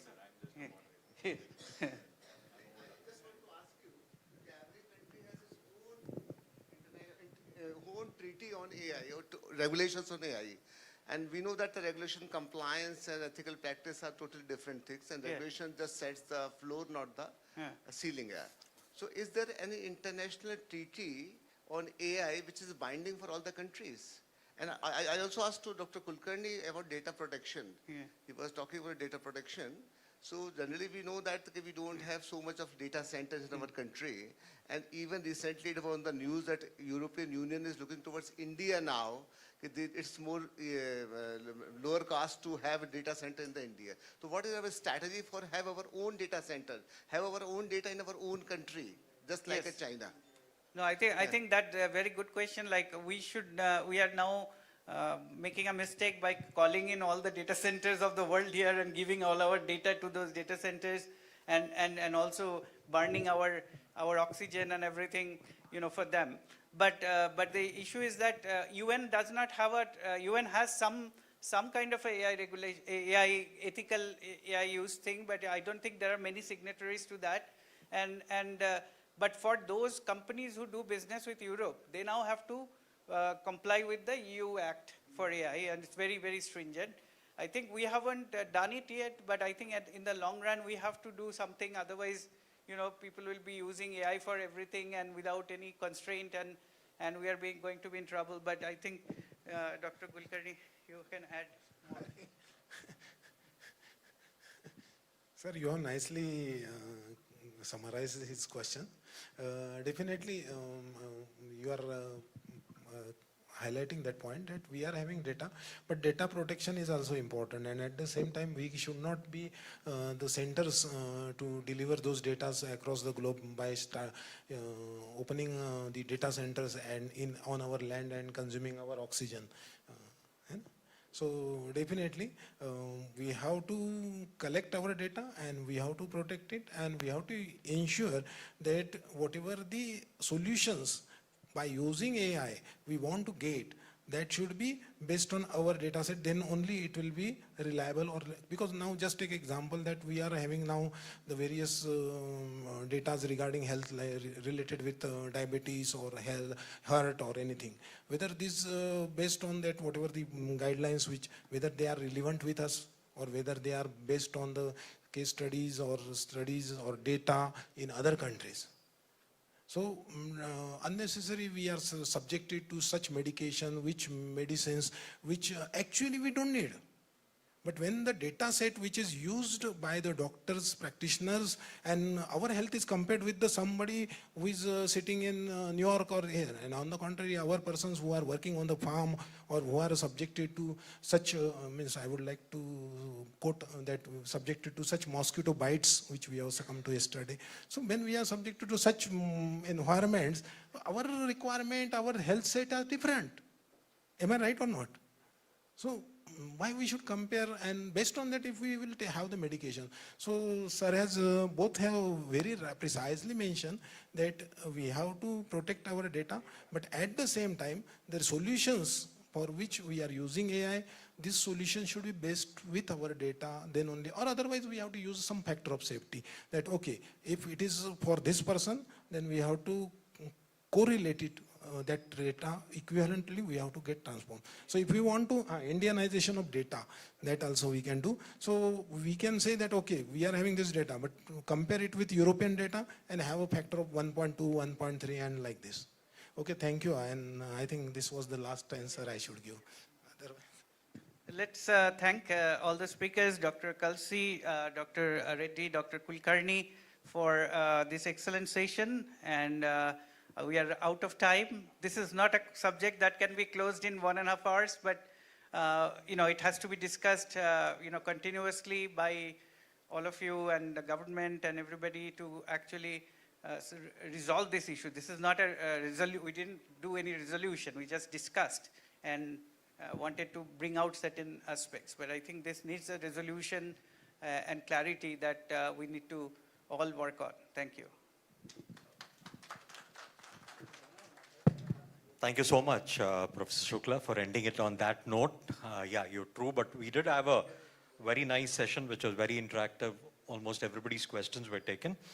As a token of gratitude, we would have a small felicitation. May I request our Honorable Vice-Chancellor, sir, Professor Kumar Molugaram, sir, as well as Dr. Mrs. Pankaj Mittal, Secretary General of AIU, to do the honors to the panel members of this technical session 3.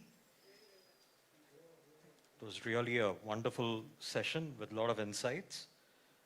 First to Professor Sandeep Kumar Shukla, Director, IIIT Hyderabad. Just to tell you, sir, there is a small memorabilia, one from OU and one from AIU.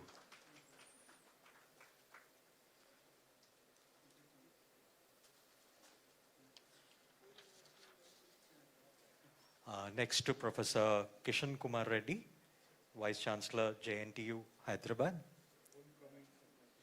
Yeah, he's an OU alumni.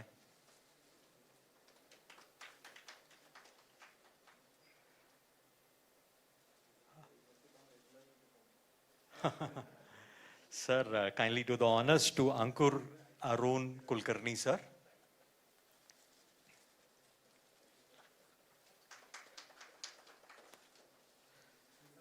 I'll ask Vijender, sir, to kindly do the honors to Nirmaljit Singh Kalsi, sir, maybe through courier or something later.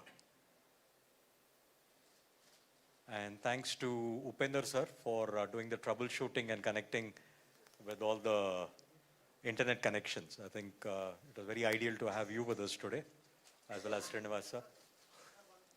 Thank you so much, Vijaya ma'am and Swati ma'am, for being the rapporteurs for this session. Thanks once again to the members of panel 3. And I request Pankaj Mittal ma'am to remain standing in the dais.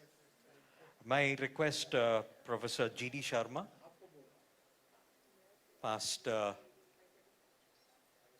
president of AIU, to come over. We'll have a small business section. Ma'am, what has happened is the previous section has gone into this section, so we have 20 minutes to get into the valedictory. So kindly help us with that.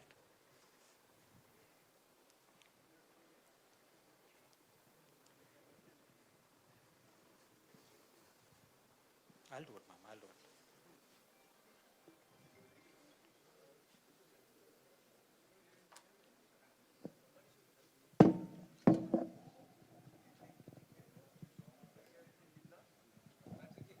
I'll lift it. We have to show the presentation. You have a presentation, is that? Okay.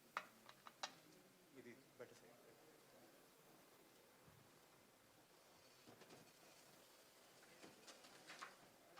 Oh, you got to push it a little more down. That's your mic.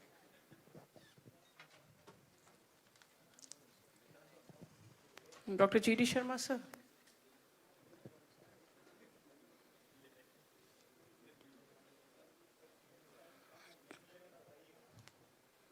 So a very good afternoon to all of you. This is AIU business session, and this session is basically to tell you what AIU has been doing, especially in the last year, what we have done, and then seeking your opinion, your guidance, your suggestions on what else we should be doing.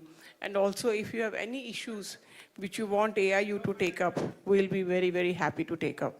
So before we take up your suggestions, I'll just give a small PowerPoint presentation on what all we have been doing in the last year.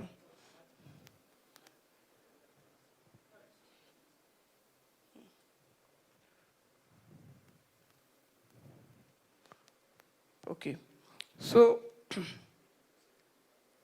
sorry. So as you all know, AIU came into existence in 1925. 2025, we completed 100 years. This is now our 101st year. And this was re-designated as a society. At that time, it was known as Inter-University Board. And then it was re-designated and registered as a society as Association of Indian Universities on 29th of September 1967. This is especially important for the new VCs who have recently joined. Many of you may have seen this earlier. These are some of the stalwarts who have been the presidents of AIU in the past. We had Dr. Sarvapalli, Dr. Radhakrishnan, Dr. Shyam Prasad Mukherjee, Dr. Zakir Hussain, Dr. A.L. Mudalia, Dr. K.L. Shrimali, Dr. Hansa Mehta. Many of them have been the presidents of India, vice president of India, and also the education ministers of India. So this is the present membership of AIU, and AIU is the largest university network in the world. So total membership is 1184, which includes central universities, state universities, deemed universities. When I say state universities, I mean state public universities, deemed universities, private universities, INIs, which includes IITs, NITs, and ISERs, foreign universities, 20 foreign universities, and 37 autonomous colleges, whom we have recently started adding. So by the way, the number of private universities, state private universities is now increasing as compared to state public universities. So 10 more of state private universities are there. These are the functions and activities of AIU. We work like a think tank on higher education. So anything on higher education, we do talk about, we will bring out many reports on that. We do a lot of discussions. We work like a bridge between the government and the universities. Like if you have any work or any issue which you individually are not able to take up with the government, we as an association take it up with the government and we do help you. Like there was an issue with regard to filing of patents. In with private university, people were charged more money as compared to government universities. So we took it up, and now everybody has to pay reduced cost for filing the patent. We do a lot of consultation, coordination, and liaison between the government and the universities, our member universities. We do a lot of capacity building programs and leadership development programs. For example, we do a roundtable for newly appointed vice-chancellors on how to run a university effectively, how to do the governance, how to do the technology integration, how to look after academics, research, and even cybersecurity and all. We do capacity building programs for the teachers also in the form of AADCs. We do a lot of, I told yesterday that we do AI master classes for the vice chancellors. We do AI classes for the other people also. We do courses on AI. We also do the capacity building of international directors of offices of directors of international students in the university. So a lot of capacity building programs we are running very, very regularly. We do a lot of research, publication, and information dissemination. And of course, cultural activities and youth festivals are our forte. And sports promotion, events, and championships, a lot of sports. So one by one, I will tell you.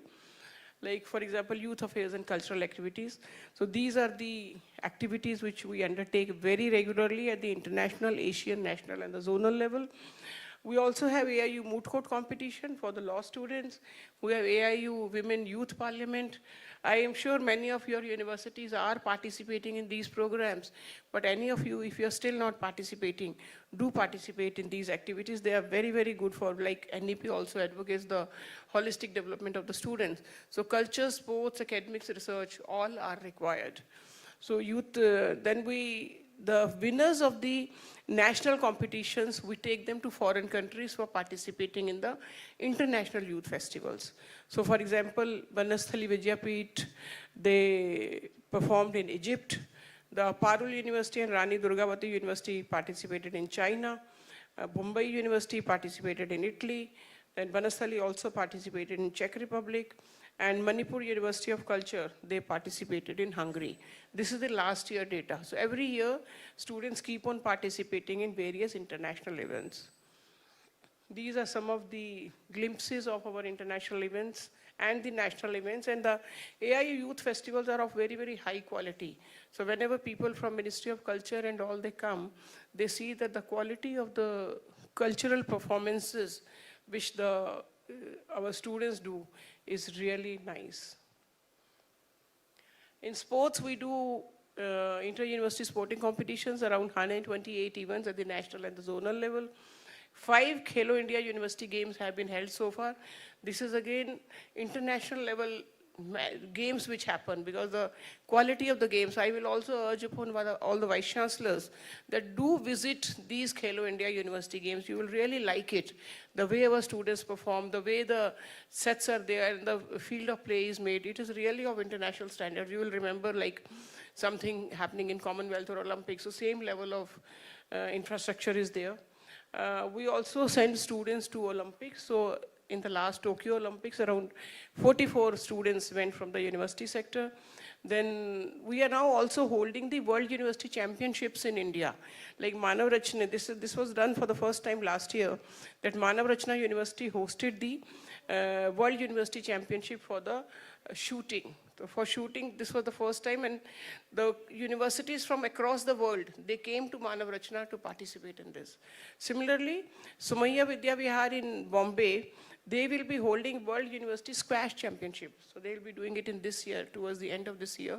So any of you who would like to visit this championship, please visit, because the students from all over the world will be coming to play here, squash, and to participate in this championship. We are also now starting the bilateral series between different countries. Like sometime back, we had a series between Indian and Australian universities. It's not Indian team and Australian team.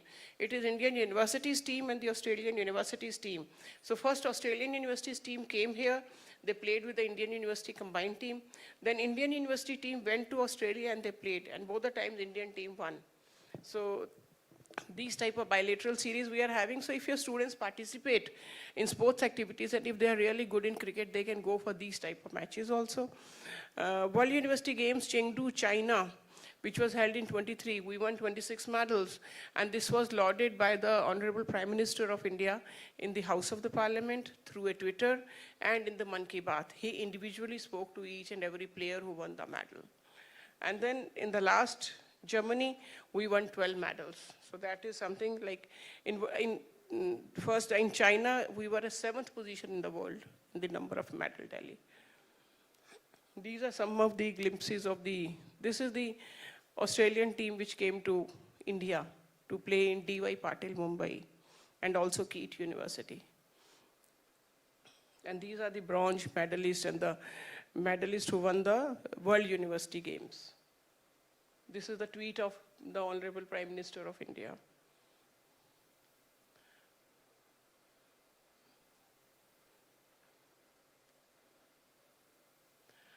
We do have a AIU portal. We have computerized almost all the services of AIU. It has been done by InflibNet, Inter-University Center of UGC, located in Ahmedabad. So every university has been given the login ID and password. So any of the university, if you do not have a login ID and password to register onto AIU portal, please tell me today, or you can send a request. We will be giving it to you, but most probably all of you would be having the login ID and password, because then you can enter into the portal and give various informations.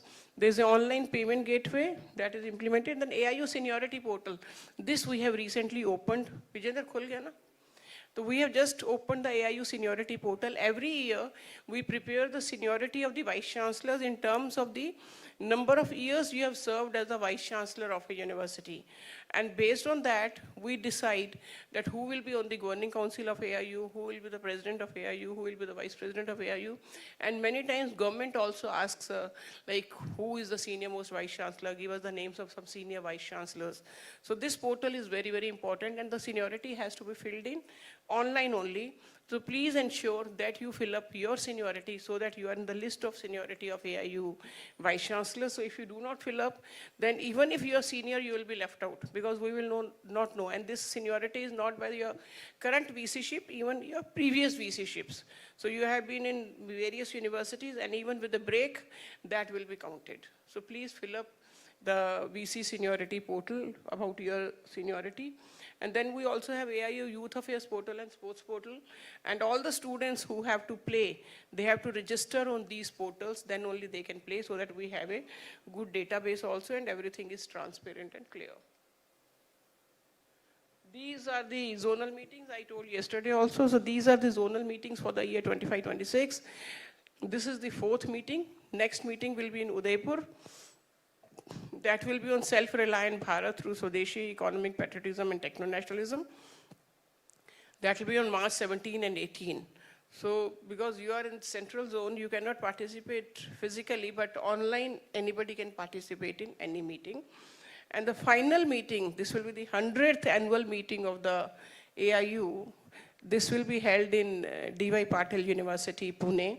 The topic will be Shaping Self-Reliant Bharat Through Knowledge and Innovation. And the dates are 28th to 30th April. So please block your diaries, book your tickets. You have to be there. It will be a very, very good meeting. And almost here around 100 vice chancellors are there. In the annual meeting, around 400 vice chancellors are there. All zones common. So every year we hold one national meeting in which all zones, means all the vice chancellors come. So there around 400 vice chancellors come, and in the zonal around 100 come in each zone. So this one is zonal, central zone, but that will be national, and one more zonal is left which will be held on March 17 and 18 in Udaipur. New initiatives. So internationalization is now the impetus has been given to internationalization of higher education in the national education policy. So AIU is also working on internationalization of higher education. So we have established a network called Indian Network for Internationalization of Higher Education. INHI, in short, we tell. And if you want to do internationalization, and if you do not know how to do it, how to contact a partner university, how to know that what type of partnership will work for your university, whether it should be student exchange, teacher exchange, or it should be dual degrees, joint degrees, or it should be research partnership, or it should be semester exchange or curriculum exchange, do come to us. We will help you out. Become a member of INHI. Come to us, and the membership is totally free for the AIU member universities.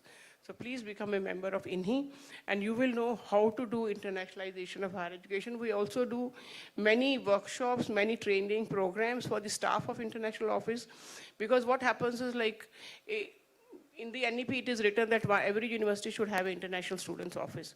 But now what should be the size of the office? What should be the structure of the office?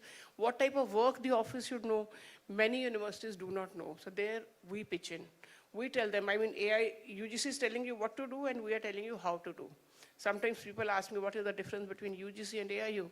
I say UGC works like a father, regulating. It is a regulator, so it will ensure discipline, regulation, and AIU works like a mother, hand-holding, helping the universities. So that is the difference between UGC and AIU. We also have MOU with many international organizations. And we do take delegations of vice chancellors to various countries. They visit the government offices of those universities, those countries, and also the universities from where we can have a potential collaboration. So recently we took a delegation to Spain, Taiwan, UK, Ireland, Scotland, and Japan. So these are the countries which we recently visited in the last year. So any of you, we keep on sending letters. So we send a letter to all the universities, and whosoever shows the interest in coming, we collect the list, and if the number of delegates who have shown the interest is more than the number of permissible number of delegates, then we ensure based on the say NAC rating or NIRF ranking. So some parameter we take up and then do it. Then we have one project which is very interesting, ADIFI Online for foreign faculty. So foreign faculty normally is very difficult for the universities to get, and it is very, welcome Dr. Reddy. Come. Foreign faculty, one, it is difficult, and second, it is very expensive. So what we do is that we have signed an MOU with ADIFI Online, which is a US-based company, and you can hire foreign faculty, especially if you want them to be taught in an online manner. So online faculty can be hired, and that too, online hiring is also difficult, so we are into cluster approach. Suppose 4 universities or 5 universities are running the similar program, so 5 universities can collectively hire, we call it university cluster-based approach. 5 universities can collectively hire that foreign faculty, and the cost reduces to 20%, which becomes acceptable, which becomes affordable. So this is what we are doing through ADIFI Online. And then we are also holding higher education summits in countries from where we get students, like we held one in Nepal, one in Vietnam, one in Sri Lanka, and we can be having more. So when we hold these summits, then also we tell all the universities that we are holding this summit. So the universities, their Vice-Chancellor may or may not come, but they can send their team who can put up their stalls in those places to showcase their programs, their facilities, their research in those countries, because these fairs are visited by the school students. So when they have to choose which university to join, so this helps them to choose, depending upon what is your fee structure, what scholarships you are giving, what are your facilities. So these summits are also very, very important. These are the MOUs. We have practically MOUs with most of the university associations abroad, like universities UK, universities Mexico is called NUS, universities Canada, universities Australia, FICHET, which is Taiwanese University Association, Sudanese, British Council, CRUE, which is Spanish University, Vietnamese universities, Arab universities, African universities. So almost in every university association in the world, we have the MOU. So if you want to have a partner in any of these countries, means universities in any of these countries, it is easy for us. We'll just write to the association and they can suggest a good partner. Then we have, yesterday also I told about the AADCs, which are Academic and Administrative Development Centers. They are basically made with the purpose of giving training to the faculty on how to use technology, AI, big data analysis for teaching, learning, research, governance. So here they learn how to do personalized learning through AI, how to do better research using AI, how to use AI for assessment and evaluation, how to see that assignments are done using AI, but in a very, very clever manner, like I told yesterday. So these AADCs are important. Around 15,000 students have been trained through the, 15,000 faculty members have been trained through these AADCs. We have also brought out a book called History of AIU. AIU commemorative postage stamp on 100 years of Association of Indian Universities was released by the Honorable Governor of Bihar during the AIU VICE-Zone conference. We also have AIU libraries digitized. So if you want to see anything in the AIU library, you can see it on the click of the button. AIU building has been renovated. I don't know how many of you have been to AIU. Earlier it was an old building, now it is a pure new building and a very good library facility. Stay facility, we have a guest house, very clean and very good and homely food guest house. We have conference facilities if you have to do some small conferences or meetings in Delhi. So we have conference facilities. So do come to AIU, you will really love it. We have also doing AIU Centenary Lecture Series, one we had yesterday by Dr. Subramaniam. We have also published AIU Coffee Table book that we have sent to all the universities. I hope everybody has that coffee table book. AIU film has been made, which was shown yesterday. And we have also published AIU Handbook. So AIU Handbook is another document which is very good. It is in something like 5,000-6,000 pages. So in 4 volumes, thick volumes, it is sent to all the universities, which contains all the details about your university. So when the ministry needs any, say, comprehensive document on the universities, details about the universities, they ask for the AIU Handbook. So be sure when you send data for the AIU Handbook, it is comprehensive, it is complete, because it goes to many places. These are some of the publications of AIU. Like this is the handbook I was talking about. This is in 4 volumes, means alphabetic wise. Then we have directory of AIU members. This is another directory which we published, Indian diaspora in higher education institutions.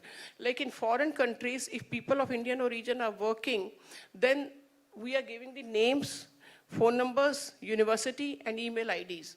So sometimes when you want to have collaboration, it is easier to speak to an Indian. So Indians in foreign universities, this is around 1100 names for all the countries are here. You can be referring to this directory. On SDGs, we made a book called Building a Sustainable Future, like how universities can contribute in realizing SDGs. So this was a book on that. This is the coffee table book which we had, and that is the AIU history book in the bottom. Like these are again some of the books which we made, Reimagining Indian Universities, NEP. In this, for every recommendation we have given what is the possible way to recommend, who will, possible way to implement, who is the implementing agency, how it will be implemented. And then book on NEP, Indian higher education profile, state-wise, that profile is state-wise. How prepared are Indian higher education institutions for online education? This we did during the COVID time, because that was very important, like how to protect academic interests of the students during COVID. So all such books we are doing from time to time. Again, so thanks for the patient hearing. We are here to listen to your views and suggestions, if any. Thank you very much. Thank you. Madam, what is the method of selection of President of AIU and Secretary General of AIU? What is the method? So President of AIU so far is being selected based on the seniority of the Vice-Chancellor. So 1 year it is a private university, 1 year it is a public university. So whosoever is the senior most Vice-Chancellor in terms of years, number of years as Vice-Chancellor, he or she is selected as the President. No, who will select, government or? Governing Council. Right now, Governing Council. But then you would be knowing that government has also made a committee on restructuring of AIU. They are wanting to give some more work to AIU. So they have made a committee on restructuring of AIU, and I think they are thinking of giving more mandate and more funding to AIU. So if they give that, then if the government says, okay, we should have a role, we are not very sure about that. But as far as today's condition is concerned, the Governing Council appoints the President. What about the method of selection of Secretary General? Same? Secretary General, it's a open advertisement. People apply.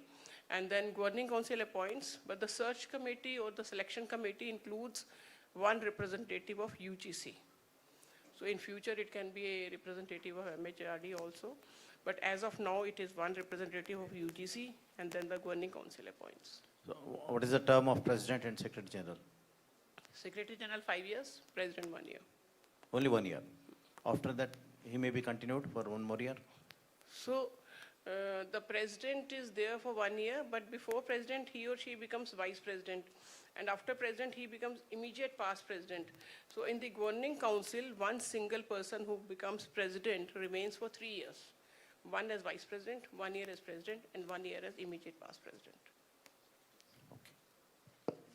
So every 5 years, the advertisement will come in papers. For Secretary General? Yeah, what's it? Yes. And President, based on seniority, am I right? Yes, yes. Okay. No advertisement for President. Right, thank you. Hello, ma'am. Thanks for nice presentation. Actually, I was going through the VICE-CHANCELLOR Bharat Shiksha Adhishtan Bill 2025. And in that bill, they have suggested the composition for all the 3 councils, which they will be framed in the new VBSA 2025 bill. But I was surprised there was no representation from AIU as a member or in some other capacity of the framework of VBSA 2025 bill. So AIU as of date is not a government body. It's a body funded by the government to some extent, but it is a society as I showed you. So for societies, they don't show the representation, but if in the restructuring something happens, then maybe we will figure there. Right now, we are not there. Absolutely, because they will be selecting some educationalists from the state, from the central, but as AIU is the body which is representing the entire university in the university, I think the representation from AIU that should be there in the VBSA 2020. So we can, I mean, the universities can send that as a suggestion to the JPC. Already I have sent it, ma'am. Thank you. Anyone else?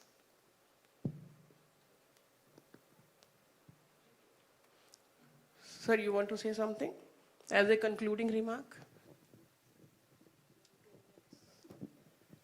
Thank you very much. Actually, Dr. Pankaj Mittal has presented nicely all the activities, and since her joining AIU, a number of new activities have been taking place every year, new activities, and now more emphasis has also been given to internationalization, because many students, nearly 12 lakhs students are going abroad for studies, and only 49,000 students from other countries are coming to India.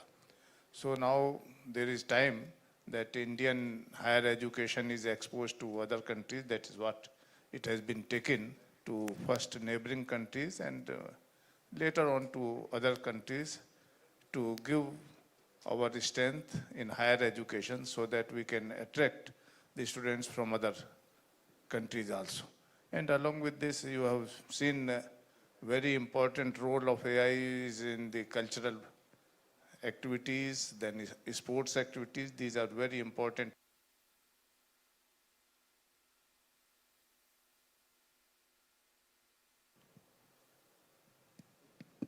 Yes. And here, lot of cultural interactions and also coming out in the sports gives an opportunity to our youths to present and their strength and also to represent the country.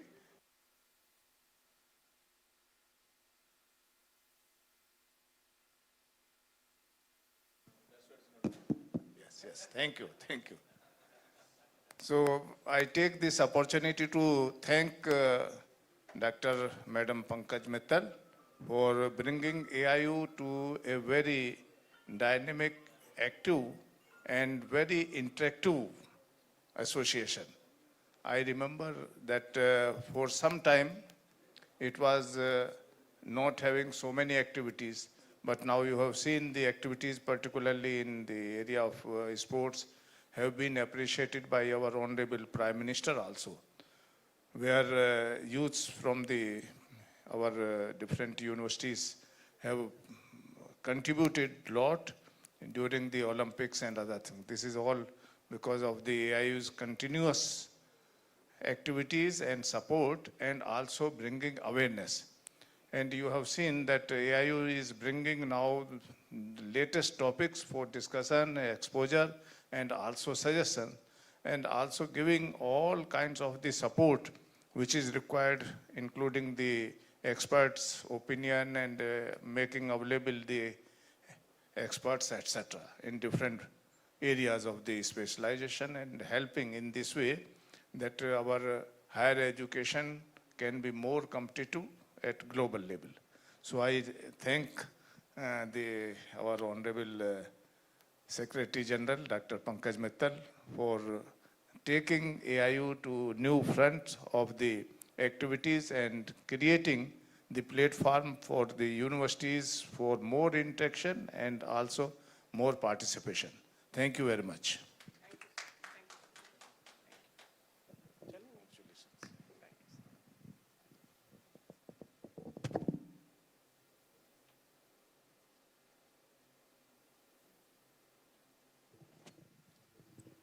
Thank you so much, Dr. Mrs. Pankaj Mittal and Professor G.D. Sharma, sir, for conducting this business session.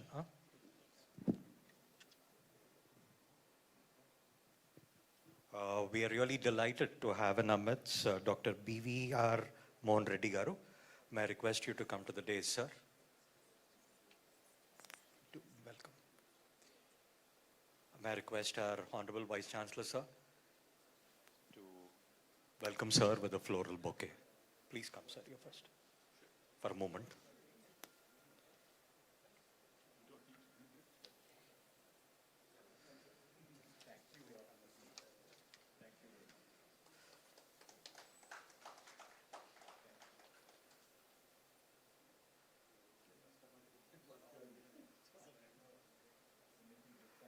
We're really honored, sir, to have you in our midst. Got volumes to talk about, 2 or 3 lines about sir.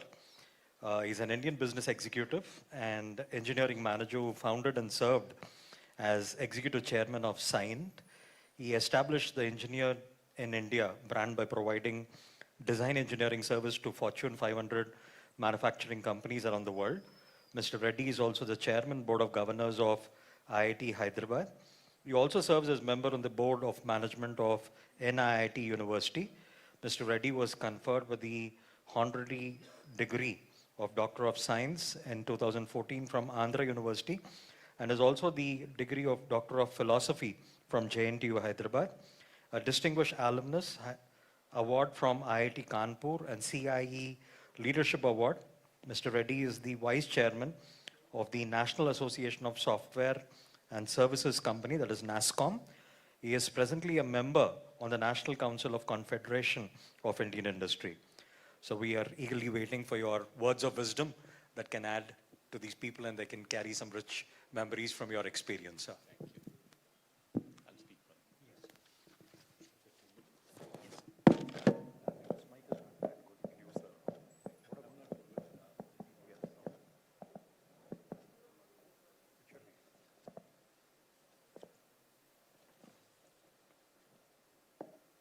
Honorable Vice-Chancellors, some of them are dear friends of mine, Dr. Pankaj Mittal and Professor Kumar, and distinguished colleagues. Good morning to all of you, or good afternoon to all of you. One might look back to see where do I stand in terms of being in front of you this morning. I'm not audible. So I spent 15 long years in the IIT system as a chairman board of governors of IIT Hyderabad, several IITs thereafter, of course. I provided academic leadership to IIT Roorkee for 5 long years. Notwithstanding, I also had 2 NIITs with me, both Surathkal as well as Warangal. But I am a corporate executive. I spent 50 long years of mine in building companies, employing people, creating wealth, driving innovation. So maybe that's attraction that I served this position under 6 ministers, because the position of chairman of board of governors of IITs is a visitor's appointment. That's a presidential appointment recommended by the cabinet. So therefore, it gives me some satisfaction that I do have some skills in terms of running these institutions to be here with all of you too. I actually came from Delhi last night on my way back from Tokyo. And I spent the day at the Impact AI Summit. So it could be more better timing in terms of talking to all of you, in terms of what I believe that how can AI and quantum be used for leapfrogging the higher education. The theme to me is not very contemporary. To me, it is very consequential theme. Consequential theme. Higher education at this point of time stands at a point where there's a fairly large structural inflection. If you honestly look back, I'm a part of you, therefore I'm also looking back at this point of time. Universities are typically designed for the age of information scarcity. That's how Indian universities have been designed for. It was designed at a point of time when knowledge was limited, access was restricted, and the role of institutions was to transmit information efficiently and, equally importantly, certify the acquisition of that particular knowledge. But today, we inhabit radically different landscape. Information is abundant, intelligence is augmented, and computing is accelerating. Yet, many of the institutions that we have in this country, if you look at the structures, continue to reflect on the earlier era, which is all about emphasizing syllabus completion.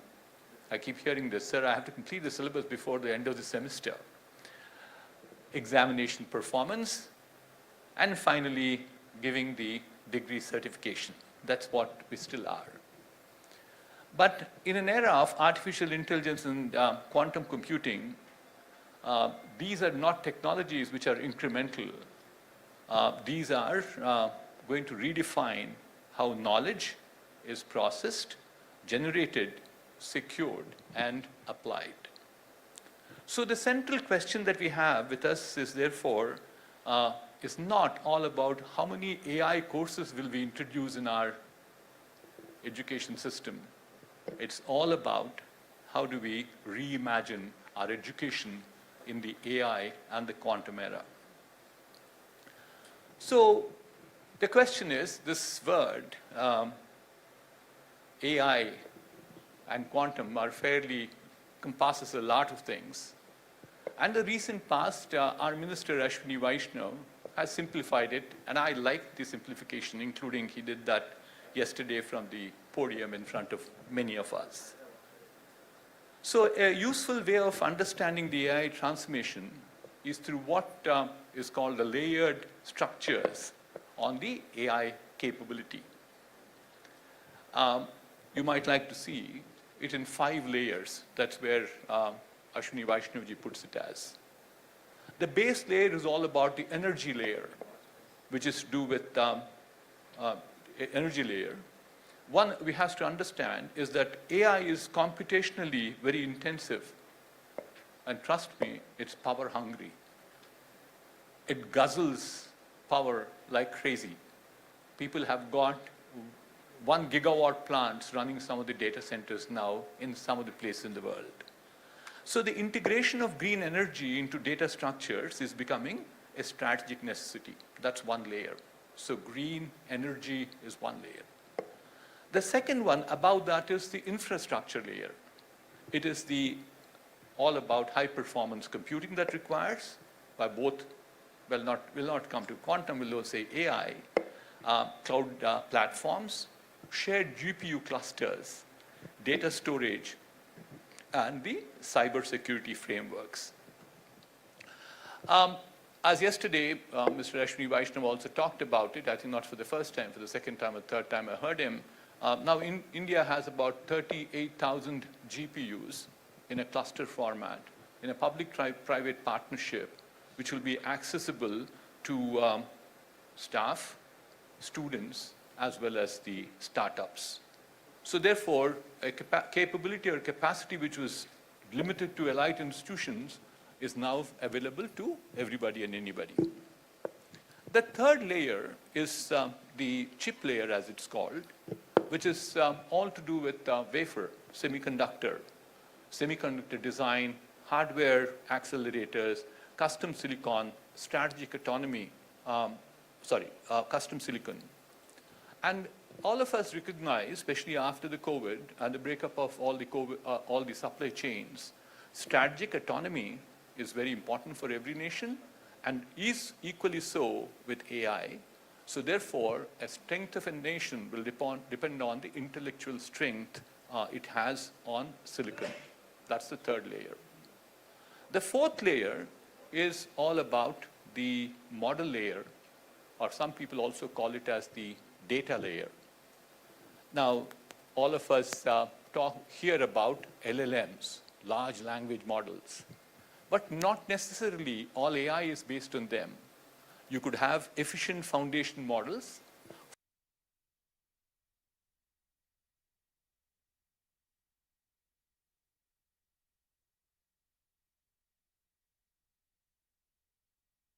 This is not necessarily the necessity of large language models.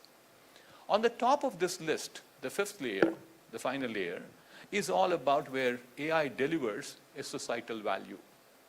It delivers value in terms of precision agriculture, predictive healthcare, you name them. I can go on and on. And it, honestly, having spent 50 years in the industry, and trust me, 40 plus years of my life has been in computers, managing computer companies, 42 years to be precise. I've been the CEO of companies. two of them all right. But I have not seen such application of technology in every sphere of industry and services. And so what we are seeing is that it's not only just predictive healthcare, supply chain optimization, urban mobility, climate modeling, public service delivery, and it goes on. So India's competitive advantage lies particularly in this application layer and to a certain extent the model and the data layer, because we can make contextual adaptation, scalable deployment, and cost-effective innovation. We have an example where we have done very well in this particular layer of application is the IT industry itself. IT industry today is about $200 billion. People like me started, but it was $200 million. That's what it's become in the last 30 years. And there, in IT industry, we still don't have largest platforms like the Microsoft and the Googles. But we still, with mastering applications, we scaled. This is very intrusive lesson for the universities. So the question before us, or each institution, is not whether it can operate across all 5 layers. The question is, where within the stack can any university build its depth, contribute meaningfully, and collaborate intelligently? Before I get to talk about how to play, let me make a comment about quantum. Quantum computing introduces the fundamental rethinking of computational capacity. Its implications are specifically, we are very clearly zeroing down to cryptography, material science, pharmaceutical research, and national security. These are the areas where we are seeing profound changes that are likely to happen. But not every institution will establish an advanced computing hardware or / a cryogenic lab. That's the type of cooling that will be required for quantum. However, every institution must cultivate the quantum literacy, strengthen mathematical foundations, and engage with national missions in this domain. Let me move on. Now I have told you there are 5 layers in which one could play. So I have got 3 suggestions on how to play. How should universities respond to the current AI challenges? I've only limited myself, with the limited time that I have, to 3 strategies. The first one, I call it as the faculty readiness and pedagogical transformation. Technology adoption is not primarily a hardware. Hardware can be bought in tons. The rich countries can do that too more. But I think the key challenge is all about leadership and the faculty who have to face the new paradigm shift that's occurring. So what we are also seeing is that artificial intelligence is already reshaping cognition.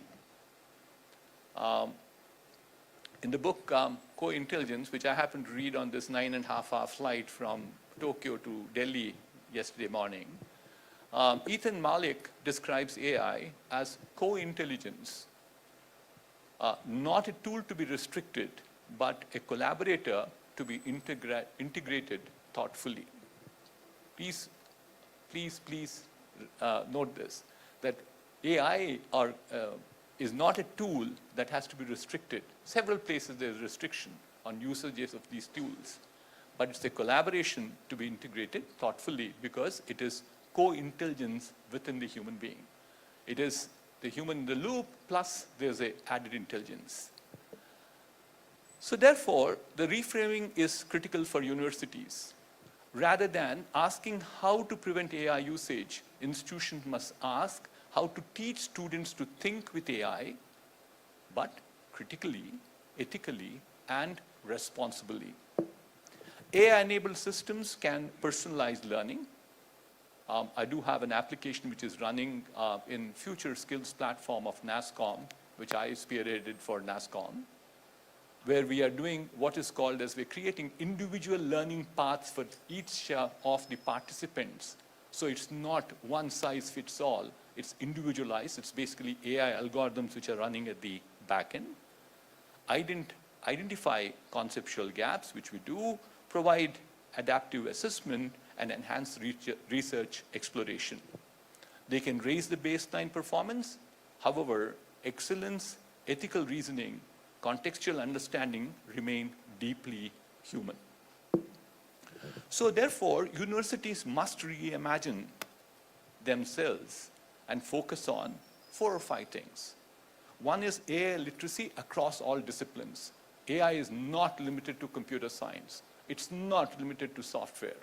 It's there in chemical engineering, it's in healthcare, it's in history, it is in painting. We are seeing AI applications in everywhere. So therefore, we need to ensure that AI literacy is across disciplines. And the other thing that you're also seeing is that we have to break these silos of just not having mechanical engineering, electrical engineering, each one of them is silos by themselves. We need to have interdisciplinary exposure. The third one is that if you want to understand what's happening in the world and if you want to contribute, which I'll come to a little bit, we need to have industry immersion. And then we also need to have incentives for pedagogical experimentation. AI provides an opportunity to reimagine pedagogy from transmission to adaptation, capability creation. But if faculty is empowered, this is just going to be possible. My second submission to all of you is about infrastructure, access, and governance frameworks. The second intervention concerns institutional readiness in infrastructure and governance, shared compute resources, cloud platform, and national GPU initiatives means that access barriers are declining. There's a fairly large amount of democratization of compute at this point of time. Good afternoon, Jayesh garu. However, access without capability is ineffective. Universities must therefore develop institutional AI strategies. They need to have a data governance framework. They should also clearly define what the cybersecurity standards are, what are the ethical mechanisms, and be transparent usage of policies. I was just doing a little bit of research. 50% of universities in United States allow students to use ChatGPT. 50% think that it is not possible for them to use it. They should not use in assignments.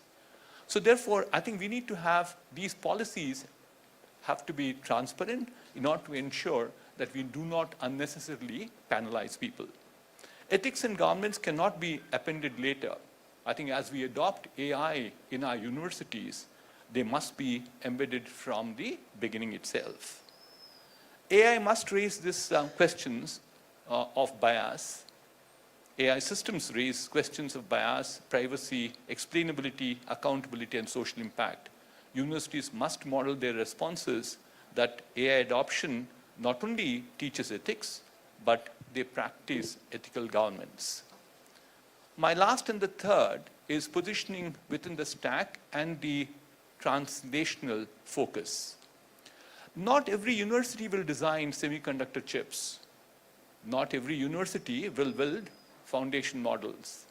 Not every university will establish quantum hardware laboratories. But every university can identify its strength within the stack. Institutions with strong domain expertise may focus on AI applications in agriculture, healthcare, urban systems, energy, education, or manufacturing. Engineering institutions may deepen chip design or hardware and software integration. Research incentive institutions may participate in model of optimization and algorithm innovation. This clarity of positioning must be accompanied by translational mechanisms. Higher education must move beyond measuring publications alone. It must also measure prototypes developed, pilots implemented, technologies licensed, startups incubated, and societal impact that's been generated. During my 14 years at IIT Hyderabad, I observed that institutions are capable of producing outstanding research. Yet, translation into deployment was often slowed by the inability to understand the importance of the impact. So, to me, translation of research into products or services is not a commercial proposition. It is not all about monetization. It is the movement of knowledge into social benefit. Let me conclude. The measure of our response to this new wave of technological change will not be whether we introduce AI electives. It will be whether we redesigned higher education for the intelligence age. India possesses unique structural advantages. It has demographic scale. It has got the best of digital public infrastructure by any country anywhere in the world. It has expanding semiconductor ambition. We have several fabs that are coming up. And we also have a coordinated national mission for AI and quantum. If universities invest in faculty, readiness, embedded ethical governance, leverage shared infrastructure, position themselves intelligently within the stack, and emphasize on translation, India can leapfrog. That is why it is India's strategic opportunity. You as Vice-Chancellors are architects of national capacity. The opportunity before India is significant, and the responsibility rests with all of us. Thank you very much for giving this opportunity.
May I request our OSD to the Vice-Chancellor to give a bouquet to our Vice-Chancellor first. I think in the inaugural too, sir said, no, sir, we would do it, sir. First, then I request our Registrar, sir, G. Naresh Reddy, sir, to do the honors to Pankaj Mittal, ma'am.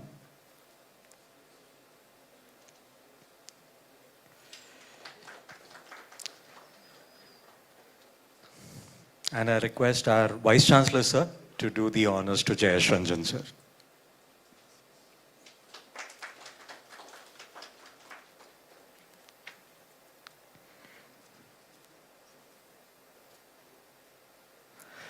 Yeah, we did have Sridevasena ma'am and Balakista Reddy sir were there for us in the earlier sessions. Thank you so much, sir.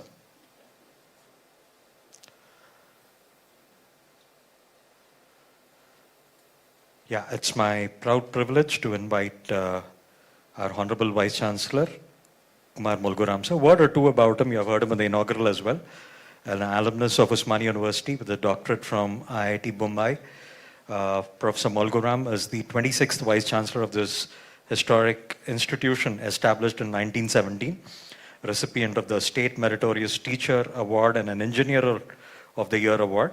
He has introduced transformative digital reforms and strengthened research and accreditation frameworks. Sir, kindly deliver the welcome address and the valedictory session.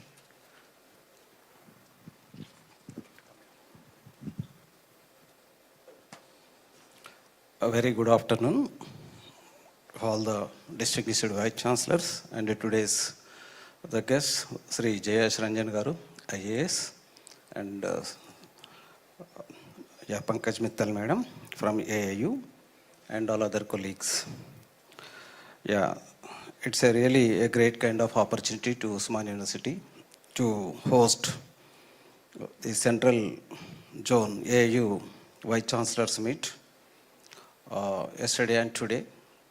Just I want to brief about, the various activities took place since inauguration to now.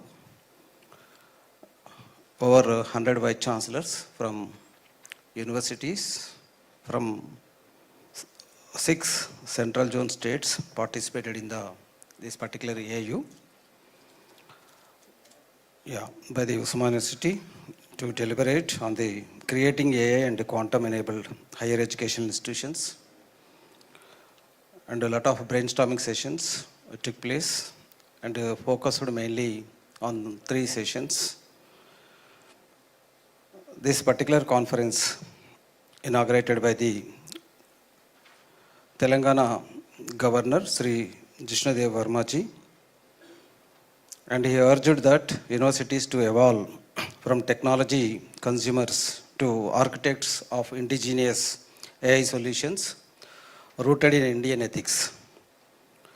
Osmania University announced the strategic expansion of its Center of Excellence in AI and ML into a national hub focusing on AI for smart cities, healthcare, infrastructure, etc. This new center will directly support national missions like India AI, Vikasit Bharat 2047, Telangana Raising, and a National Digital Health Mission, while contributing to UN Sustainable Development Goals. Professor Vinay Kumar Pathak ji, AIU President, emphasized the role of collective academic wisdom in equipping the future leaders with computational intelligence. Dr. Pankaj Mittal ji, AIU Secretary General, highlighted the conference goal of creating a roadmap for universities to navigate global AI regulations ethically. Professor V. Balakrishna Reddy, State Council of Higher Education, Telangana, stressed that Telangana's higher education must bridge the gap between academic theory and global industrial requirements. The conference focused on 4 key pillars: AI integrated curriculum, smarter governance, indigenous research, and establishing ethical regulatory frameworks. A special issue of the University News Journal documented contemporary higher education trends was released during the inaugural session through Hon'ble Governor ji. The discussions served as a critical precursor to the National Conference of Vice Chancellors, reinforcing the commitment to building a future-ready, technology-driven university system in India. The technical session 1, integrating AI and quantum technologies into higher education, curriculum, pedagogy, and Governance. The chairperson, Professor B.J. Rao, Vice-Chancellor of Central University, steered the discussion on embedding AI and quantum fundamentals into mainstream education. The speaker one, Professor Geetanjali Das, Vice-Chancellor, Brahmpur University, advocated for curriculum reforms that blend traditional knowledge with modern technology, emphasizing need to upskill faculty for effective AI integration. Speaker 2, Professor Nitin Rane, Vice-Chancellor, Avantika University, focused on practical pedagogical shifts, highlighting the role of AI in personalized learning and the importance of outcome-based education to meet industry demands.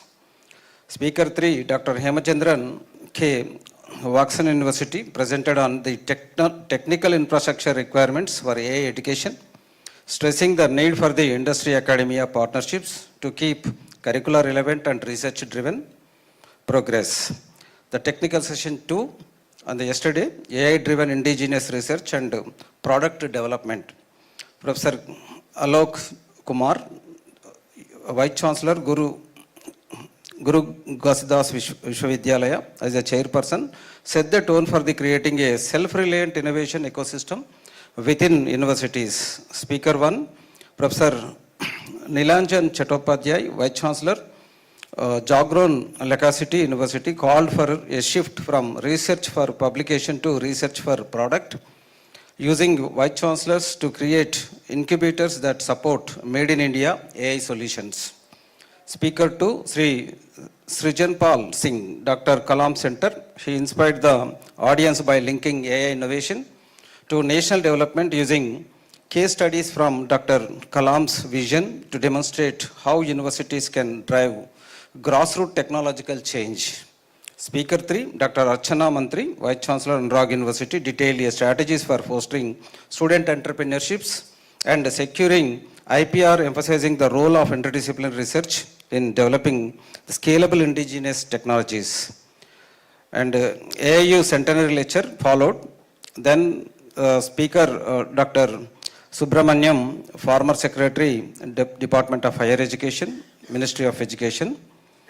Yeah, he provided a historical perspective on Indian higher education evolution, linking past reforms to the radical potential of NEP 2020. He emphasized that the success of AI and quantum integration hinges on robust policy frameworks and collective will of universities to transform.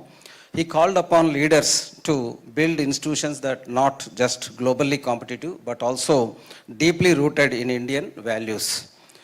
Day 2, 20th today, the third session started, chaired by Professor Sandeep Shukla from IIIT, opened with a strong emphasis on data sovereignty and advocating that Indian data to be managed by Indian organizations with a human in the loop to prevent manipulation. Professor Nimaljit Singh Kasla outlined the India structure, all AI governed models based on 7 sutras and 6 pillars, envisioning on India AI talent mission to generate 6 million jobs by 2030. Professor T. Kishan Kumar Reddy stressed that regulatory framework must prioritize public trust by ensuring AI remains human-centric, particularly in sensitive sectors like healthcare and education.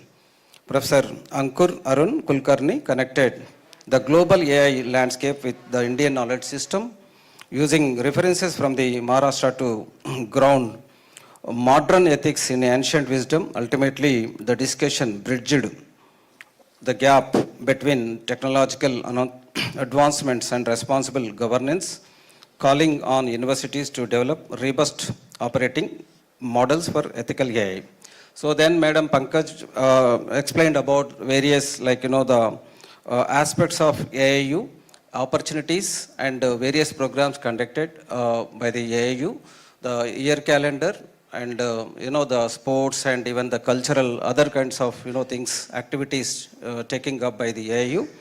So the AIU is really contributing a lot to the higher education and it's a guiding force to the many universities to upgrade the rules and regulations and knowledge and all other things.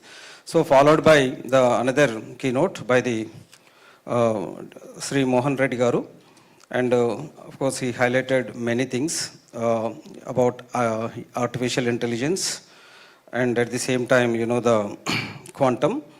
And 5 layers he explained for the successful implementation of this particular AI and quantum. And I don't want to repeat all, energy layer and infrastructure, chips layer, and the model data layer is one of the important LLMs, right? Large language models, etc. And AI delivered system to the society is the final model. And of course, he has given so many aspects related to supply chain mechanism and healthcare and urban mobility and scalable developments and $200 billion market of IT, etc. And of course, the largest platforms, etc., opportunities, etc. He also highlighted about content computing, the computational, the capacities and capacity building. And faculty readiness and pedagogy is one of the important aspects we are facing, because all the traditional and public universities, the mindset of the faculty is a serious kind of problem. Transforming is not that much easy. And traditional to modern, adopting these AI technologies, quantum technologies across all the disciplines. And certain universities specialized in only science and technology, but here especially traditional universities like Osmania University, it's almost 56 departments are arts, 12 faculties. So arts, science, faculty, science, law, and management, technology, etc. So introducing the AI-based education and the curriculum changes. First of all, the readiness, faculty readiness is very, very important, and infrastructure readiness also one of the bigger challenge to implement all AI and quantum kind of things. And leadership also, it matters a lot. The Vice-Chancellors, we are all here. And just now, sir also said, we are shaping the country, and we are the architects of the higher education and shaping the country.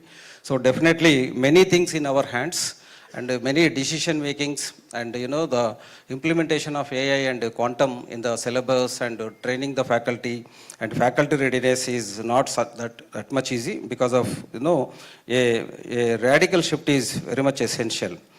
And sir also suggested one book, the Co-Intelligence, this by the Malik AI tool. So AI tool should not be restricted. We have to take forward. And reframing the university is very important. Critical thinking, ethical thinking, and responsibility are the important aspects to shape up the universities and take forward all the technologies. And these days are very challenging, no doubt in it. And today technology, tomorrow is vanishing. And every day is a challenging dynamic. So the faculty members and the vice chancellors, policy makers, and they have to update all the knowledge. Otherwise, our university will be outdated. Ours, the role also will be outdated. Always this kind of dialogue, self-imposed discipline and updating is a continuous kind of process. Learning is a continuous process. And once we stop the learning, our development will be stopped. There is no scope further. So these are the few observations from my side. So with this, I once again thank you, AIU, for giving the great kind of opportunity to float this 2 days Vice Chancellor's Conference by the Osmania University. I am really thankful to you, madam. All our faculty members and all our team, Dean and Registrar and OSD, they worked hard for arranging all these things. If any inconvenience and some kind of disturbance caused because of something, kindly excuse all of you, all honorable Vice Chancellors. And thank you once again, the President of the AIU. Of course, yesterday only sir left, and Madam is here. Thank you very much, AIU. In future, if any such kind of programs, we are ready to take up in the better interest of the universities and specifically and the large interest of the society. Thank you, one and all.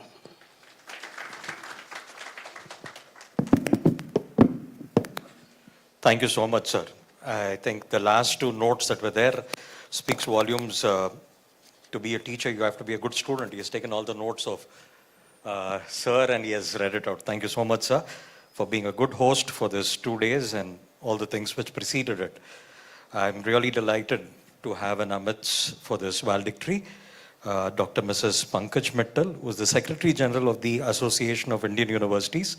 She's the second women Secretary General of the association in the 100 years of its existence. She has been serving as the higher education sector for more than 3 decades at senior positions at UGC. She is the Chief Commissioner for Guides and Bharat Scouts.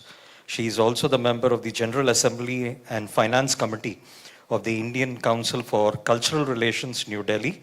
Dr. Mittal has also served as the first regular Vice-Chancellor of Bhagat Pool Singh Mahila Vishwavidyalaya, Haryana, the first rural women university of North India for 2 terms. Dr. Mittal is also the recipient of the many awards and honors like the Fulbright Nehru Scholarship Grant for Educational Administrators, President of India Award in 2017 for digital initiatives in higher education. There can't be a better person to talk about AI. Thank you so much for all the support and whatever you've been to this 2-day Central Zone VC's conference and being a good ambassador of AIU, ma'am. We're waiting for your words. Thank you very much. The chief guest of today's valedictory program, Dr. Jayesh Ranjanji, the dynamic Vice-Chancellor of Osmania University, Professor Kumar, the Vice-Chancellors of Central University, universities of the Central Zone, who are still present here. Thank you for your patience. We have many sponsors also here from Deshpande Foundation, from T-Hub, and faculty members, deans, our coordinators, 2 coordinators from this university, the registrar, and our own coordinator, Vijender. A very good afternoon to all of you. First of all, I would like to thank Osmania University for being such a wonderful host. They have really conducted this conference in a very professional manner. The attendance has been very good. The attention to details has been very minute. The food, the variety of foods, the South Indian food, I was really saying that earlier I was thinking we should be holding the dinner and all in the hotel, but then I realized the breakfast in the hotel was not as good as the lunches and dinners here. So thank you for everything, and thanks for arranging everything, and including whether it is the arrangement of the transport or stay or academics, or everything was perfect. So thank you very much for that. Coming to the conference, like we are talking for 2 days about the artificial intelligence. So sometimes I think, what is the future of education? What is the future of employment? So whenever students, future of jobs, whenever students pass out from the university, what type of jobs will be there? So when we think of the futures, sometimes we say future right now in the new era is totally unpredictable. We don't even know what future is. So how to prepare students for the future? But somehow we know that the future is, say, Internet of Things, future is robotics. Now you see the surgeries being done by the doctors sitting at a very far off place. Recently, yesterday only I saw many surgeries were done by the doctors sitting at a very far off place. Future is mobile payments. Like now Amazon has a store called Amazon Go, where you enter the store, whatever you want to take, just take it and come out. No need to make any payment, because the card in your pocket will sense whatever you have picked up, and it will be billed to your account automatically. So Amazon Go is there. The future is drones. Right now, you know, like how drones are used for parcel delivery. I think in future, you will not get a Zomato boy or a girl or a Swiggy boy or a girl. The drone will come and deliver the parcels to you, even their food parcels. The future is totally changing. Space tourism, you have seen. Till now we were talking of domestic tourism, international tourism, but now there's a concept of space tourism, going to the space and spending a lot of money, and Elon Musk and all, they are already into it. Future is genomics, not only BT cotton or BT brinjal, but even designer babies. So if you want to have a baby with the mind like Einstein and the face like Amitabh Bachchan, that is also possible. So the future is totally different.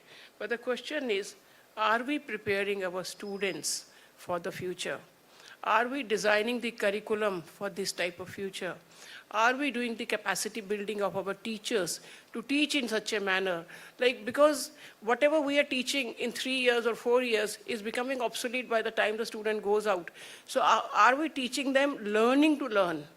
So if they know how to learn, then they can be lifelong learners. So are we teaching them learning to learn, or it is only the rote learning which is written in the books, and in the examinations they just vomit it out and we give the marks and the degrees? Very recently we had the interviews in our own office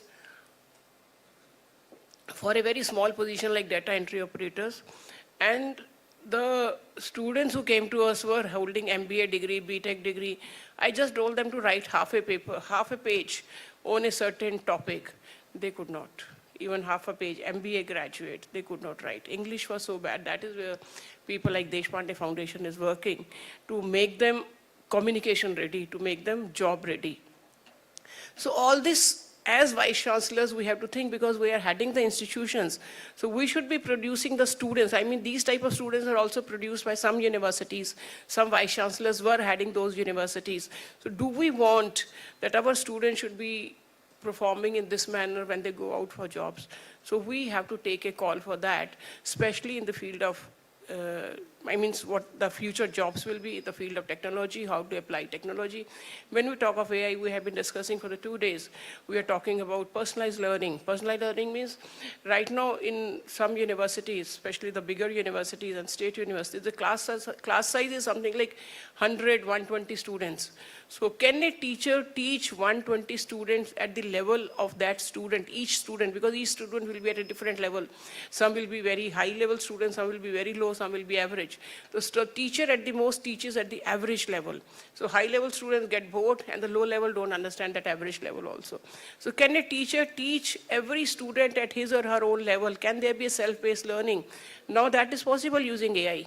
So what happens in AI is first lesson goes common to all the students, and for the second lesson, before the second lesson, the AI will ask some questions from every student. Every student will reply differently. And depending upon the reply which is given by each student, AI is able to understand the level of understanding of the student. So the next lesson which goes different to every student, not the same to every student. And then there is intelligent tutoring system using AI. Means you can, earlier we all know that tuition was a big business, still it is a big business. But slowly, I think it will come down, because AI is having an intelligent tutoring system. That tutor doesn't sleep, that tutor doesn't get irritated, that tutor is free of cost. Tutor is available 24 hours a day, and you can ask any question from that tutor. So intelligent tutoring system is there in AI. So slowly, I think this tuition industry will also go away. But we have to equip ourselves on how to use AI. And then one important thing which happened was data security. One of the speakers was saying that we share a lot of data without even knowing that we are sharing, and without even knowing the, consequences of data sharing. For example, I recently read that like one lady was there, she was in a sari like this, and she told AI, make a picture of me in a sleeveless gown. So AI made a picture of hers in a sleeveless gown, and she was shocked to see that there was a mole on her hand, which was not visible in the sari because it was a covered thing. That mole was visible in that sleeveless dress photograph of that. How? Because AI picked up the pictures of hers from the net, from various sources, and in some picture that mole must have been visible. So AI used that mole and made the picture of her. Similarly, somebody says, okay, I want to ask AI, I want to give a gift to my friend. Suggest me what gift should be. So AI tells, your friend went to this hospital, he is diabetic, he is having hypertensive and having some heart condition, so you cannot give this. Your friend is not techno-savvy, you cannot give technology-related article. That day he brought a shirt with the size 42 of this color, and this is his favorite brand. Maybe you can consider giving this shirt to him. But I want to warn you that this person is having a lot of loan on his head. He is not able to pay. And recently a complaint was filed against him for some sexual abuse or something. So do you want to be friends with him still? So this type of information, when we give, like when we go to the stores, they give us some points. So when we go to any store, we'll give our phone number. Unknowingly, we are giving a lot of information about your choice. This is my choice, this is my shirt size, this is my color size, this is my brand of liking. Similarly, wherever you go to the doctors, you go, wherever you go, you will give your phone number. you have some credentials without knowing, and all data is being used by AI. And sometime back, the US was saying that we have spent crores in making this chat GPT and all, and whole of the world, including India and these people, they are using it free of cost. Why are they using? It is the other way around.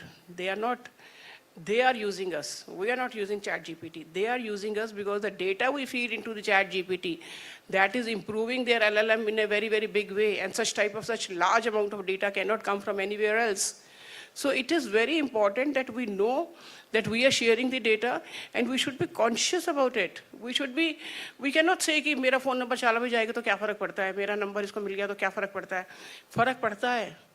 मेरी shirt size क्या है, फर्क पड़ता है. हर चीज़ से फर्क पड़ता है. So where to share, phone number sharing is something which is very, very, means all of us share the phone numbers.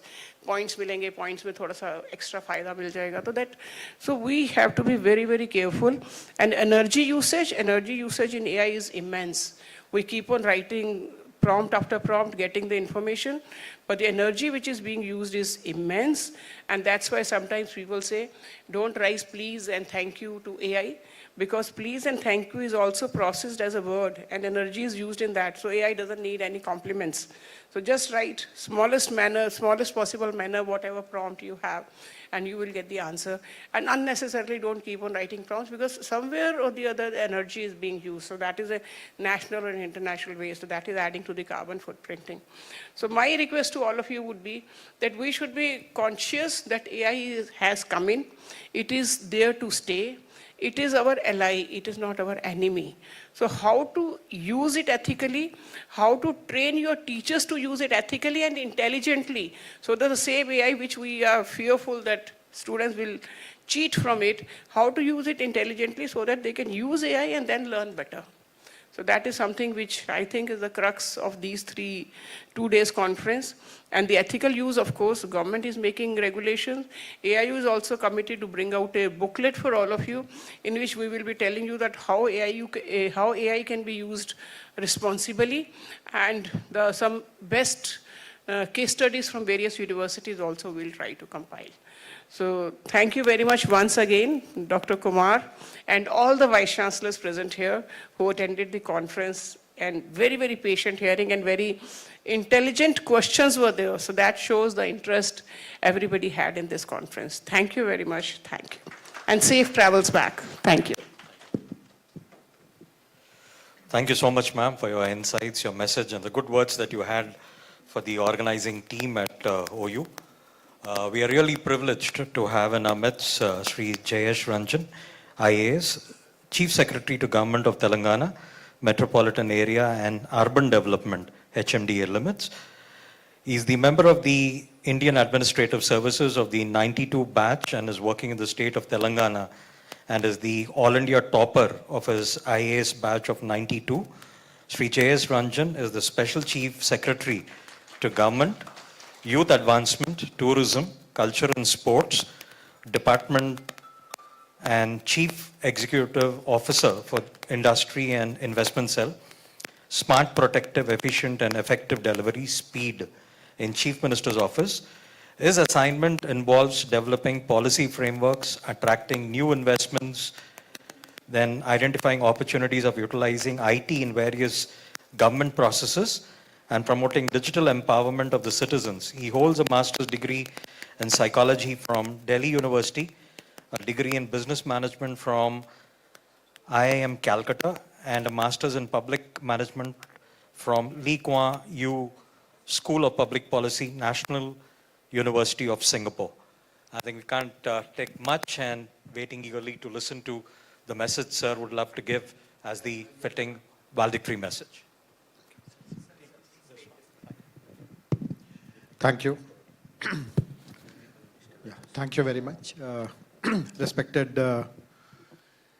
OU Vice-Chancellor, Professor Molugaram, Dr. Pankaj Mittal of AIU, respected Vice-Chancellors, senior academic leaders, and OU senior staff members. I would also like to convey my congratulations to AIU and to Osmania University for successfully conducting this interaction program. And I was going through the program schedule, and I did notice that some very distinguished academic leaders interacted with you. The topics of your interaction were also very relevant, very appropriate. And I'm sure post this workshop, all of you would go back with new understanding, new insights to provide good leadership in your respective academic institutions. So for this particular session, I have not prepared any speech. I don't want to speak in any general kind of philosophical terms. I'll share my own experiences in different contexts, and hopefully some of it will make sense to all of us. So for more than a decade, for almost 10 years, more than 10 years, till very recently, I was on the board of IIIT in Hyderabad. As many of you would know, it's a very well-known engineering college, considered, rated very highly for its computer vision, AI, machine learning, and deep tech program. So I happen to be on the board for more than 10 plus years. Every year during around this time only, January, February, when the board meeting takes place, the director, the VC there is called the director of IIIT, he actually tells us about the placement performance. How many students got placed, how many companies came, what is the highest salary, what is the average salary, how many overseas placements. And I remember year after year after year, the numbers will be better, the numbers will be very impressive. And we would all appreciate the director and the staff, etc.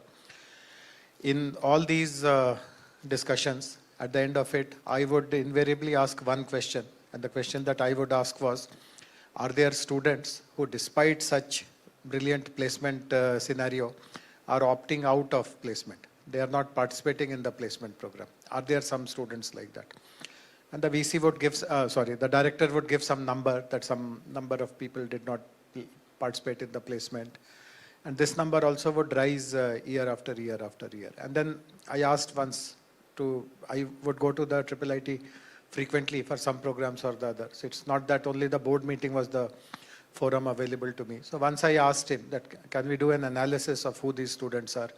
When the placement scenario is so lucrative, why are they opting out of placement? So he did a very detailed analysis once and shared the data with me. So it's not very counterintuitive. Common sense also tells the same thing. So he told that there are some number of students, it's a large number, who don't want to participate in the placement because they want to study abroad. They want to continue their education. They want to do their masters in the US. And it's a very common tendency here in the Telugu states. People go to the US for their masters.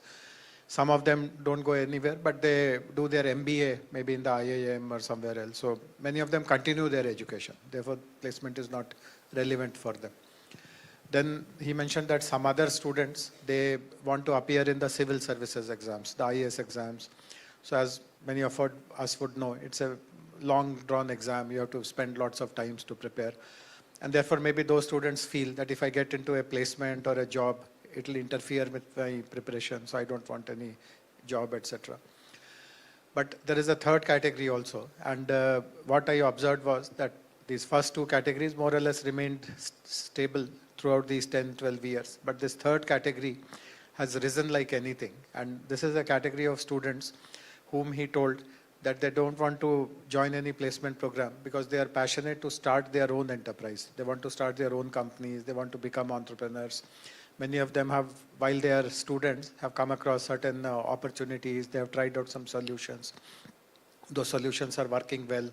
And therefore, they want to become startups. They want to become innovators, entrepreneurs. And I noticed, I don't have precise recollection now, but since 2014, when I was in the board, till 2025, when I kind of moved on, this number had almost grown by 2.5 times.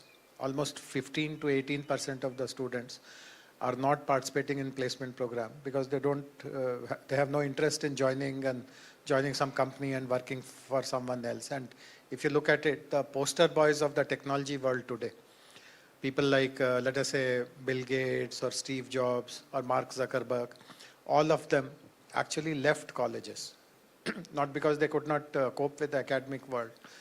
They are all brilliant people. So passing an exam would have been no challenge for them. Even though they got admission in the best universities of the world. Mark Zuckerberg was at Harvard, Bill Gates was in Stanford, Steve Jobs was in Stanford. I mean, people will give up their lives to get admission to these colleges, but these people left the courses and started working on their own dreams. And today we know what is a Microsoft, what is a Apple, what is a Facebook, and so on and so on. There are many such examples. I mean, these people are globally known, but there are countless other stories where people are driven by passion.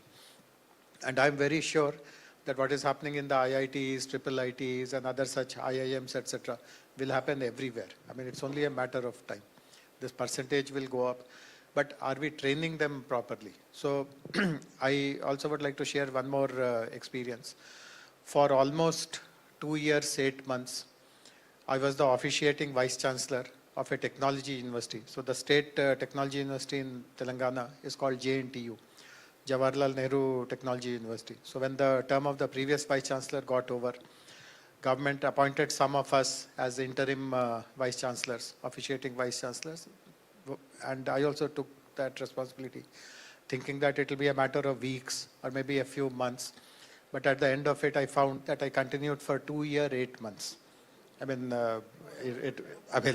almost full term. So after a few months, I realized that this is not a time pass kind of thing. I just don't get some files and sign. Let me at least take interest. Let me see what can be done. And I have studied in good institutions in our country and abroad as well. So I thought, let me see what's going on.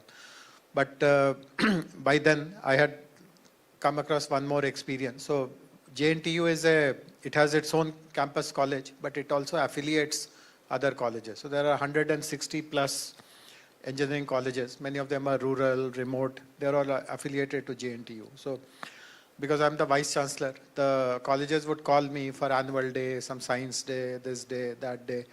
And many times I would accept their invitations. And when I would go there, they would show me around, this is the college, this is the campus, this is the lab, this is the playground, and 10-15 minutes of walking around. And in many colleges, I came across a room which had a board of E-cell, entrepreneurship cell, or E-cell as it was called. But the door would invariably be locked. So it surprised me. I thought maybe because it is annual day, they have closed this, everyone is waiting there, so that's fine. It happened in the second college also, it happened in the fifth college also. So I got a bit surprised. Then I asked my registrar in JNTU. He's now the Vice-Chancellor of the Basara RGOKT, Professor Govardhan, that why is it that everywhere I go, there is an E-cell, but the door is always closed. Then he told me that there is some AICTE scheme, that if you have a E-cell in your college, you get some 2-3 lakhs. So people have created that E-cell. But by that time, we had also created a very successful innovation campus in the city. Many of you may be familiar. There is an innovation campus which is called T-Hub. So as IT secretary, I was involved in setting it up, and it had started producing brilliant results. So, of course, I won't take full credit. My predecessor, Vice-Chancellor in JNTU, had already started this concept, which was called a J-Hub, on the lines of T-Hub, create an innovation center called J-Hub. And he had appointed a few people. So I interacted with them. We decided that we will strengthen this J-Hub. But we also told that let us create a hub and spoke model. The Kukatpalli campus will be the hub. But in all the constituent colleges, affiliated colleges, let us have spokes of this innovation center so that innovation happens in these centers also. And from our central position, we support them, we guide them, etc. So we wrote letters to all the colleges that if you're interested in setting up a real active functioning innovation center, not like this door-locked E-cell kind of things, please show your interest. And we also mentioned that nominate one faculty who will run this program, and we will train this group. So about 40 odd colleges showed interest. We received reply from 40 colleges, and faculty were nominated. So my J-Hub coordinator, Professor Vijay Lakshmi, she conducted the training program. I also addressed them briefly. And then after a few months, I asked Vijay Lakshmi, what is happening? Is there some positive feedback? Is some action started?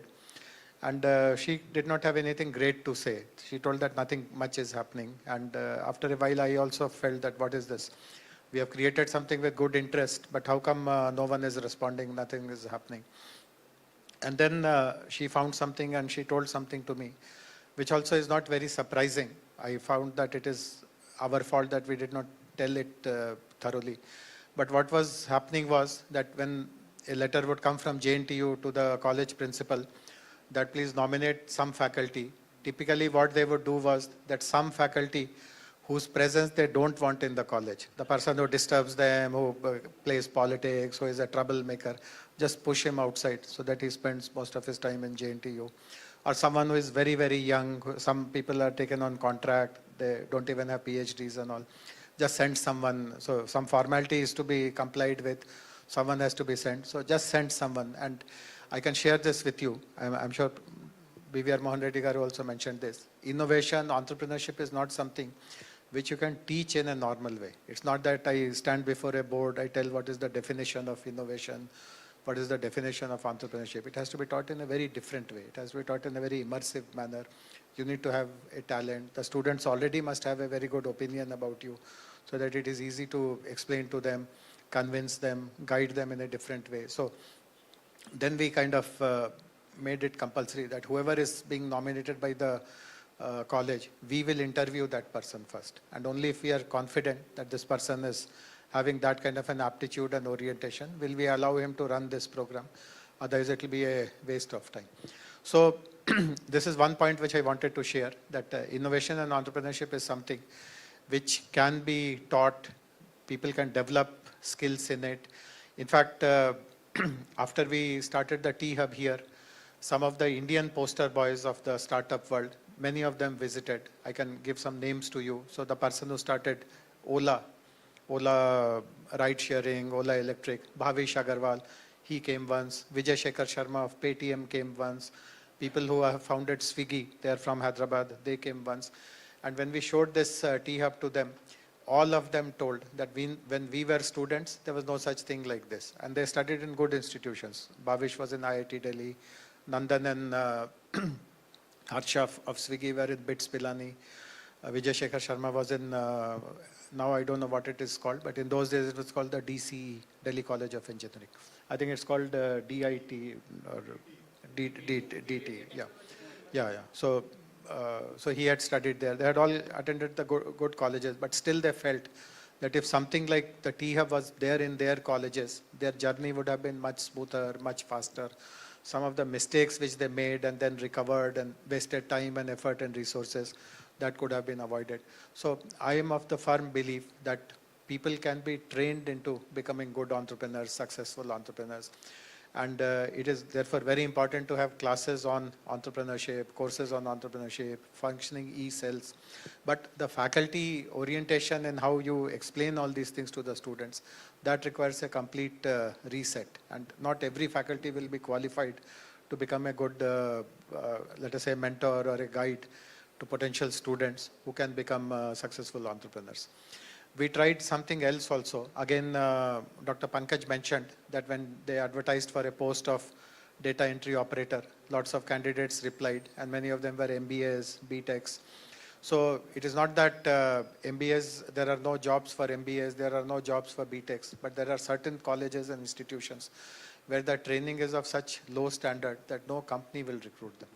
So when I was in JNTU, I also evaluated the placement scenario. How many students are getting placed, in how many colleges companies are actually visiting. And as I said, I had the experience of being in the board of IIIT, where every student gets placed. In fact, companies fight with each other to pick particular students, etc.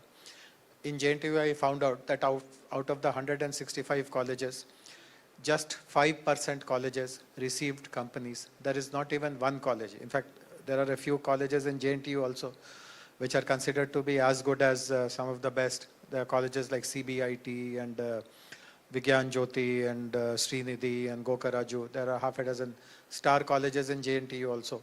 But even in these star colleges, at least in the years when I was there, they could not show 100% placement.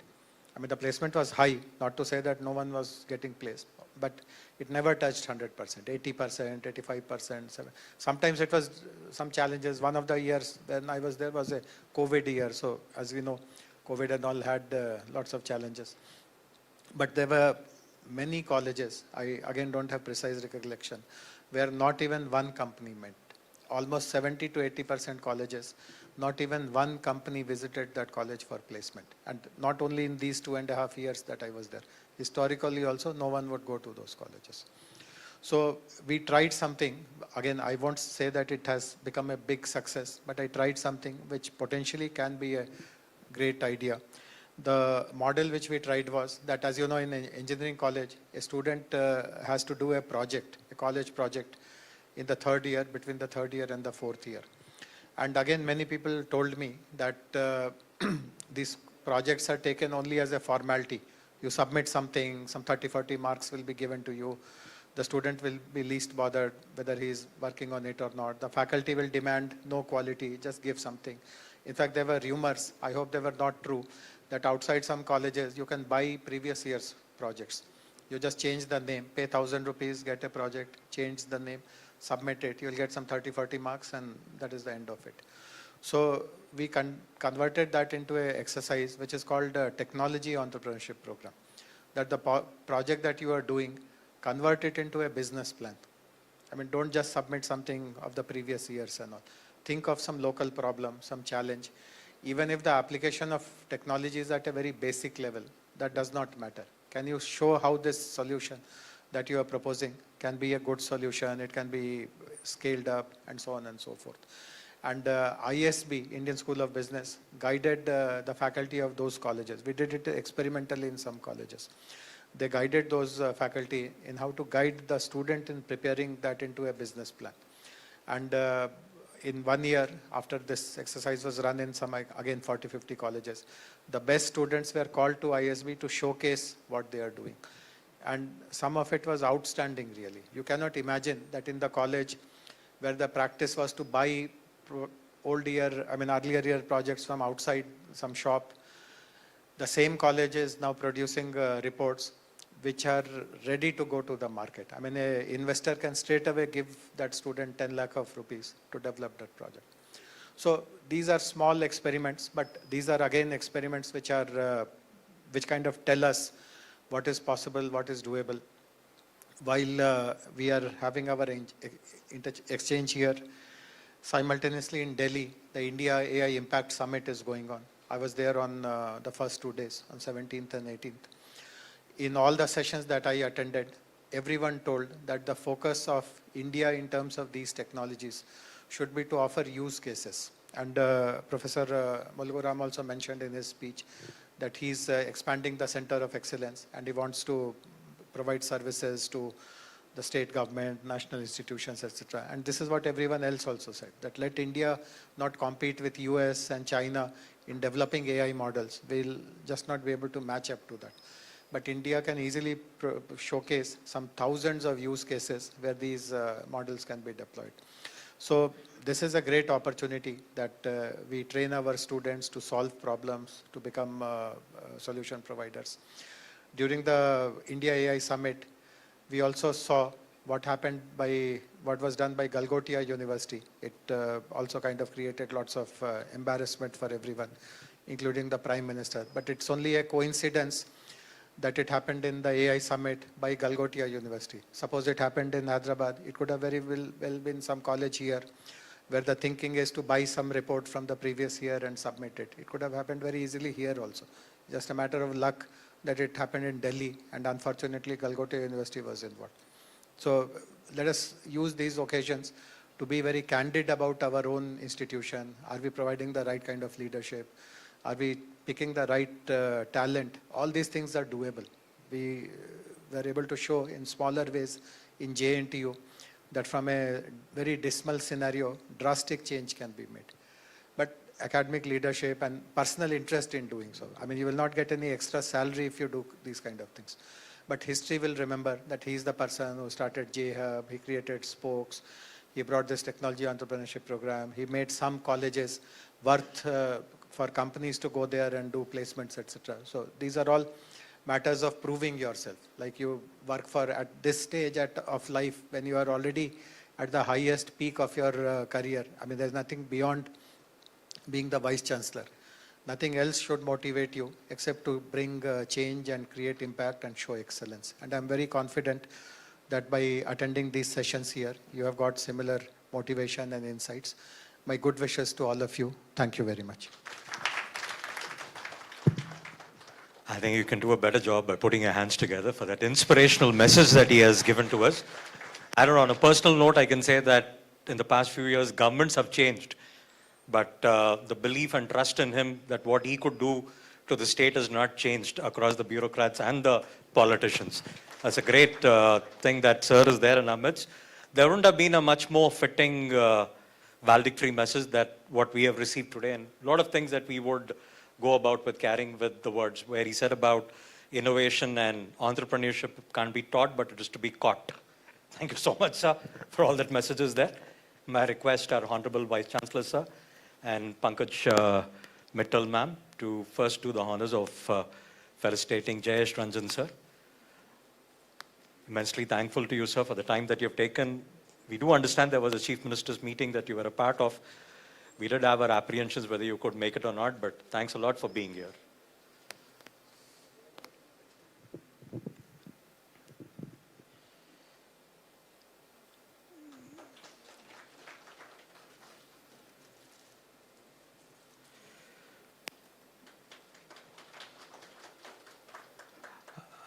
Professor Prasanna, ma'am, if you could also coordinate. So there is a memento that is our Arts College building.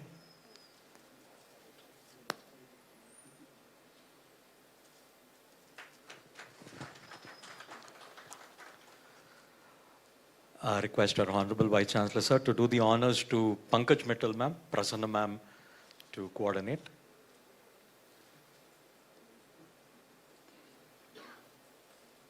Thank you, Prasanna, ma'am.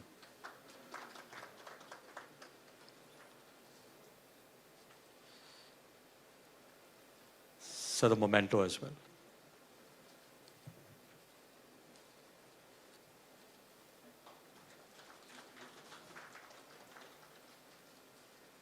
Okay, he wouldn't accept it, but we still would love Jayesh, Ranjan, sir, and Pankaj, ma'am, to felicitate our Honorable Vice-Chancellor, sir, as well. Please, sir.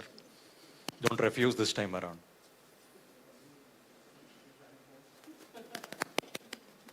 Yeah, for that wonderful time that you have. Yes, sir. Thank you.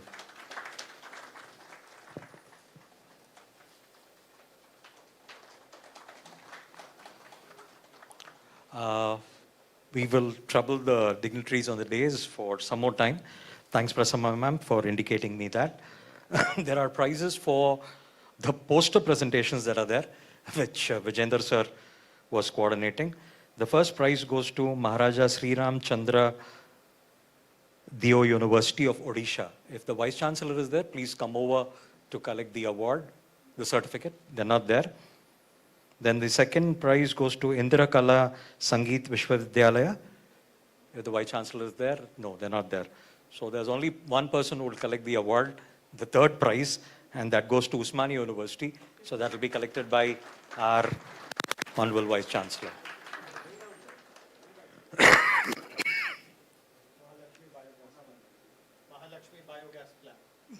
Yes, sir. That is our sustainability practice related thing there. Thank you so much. One was taking care of the green initiatives.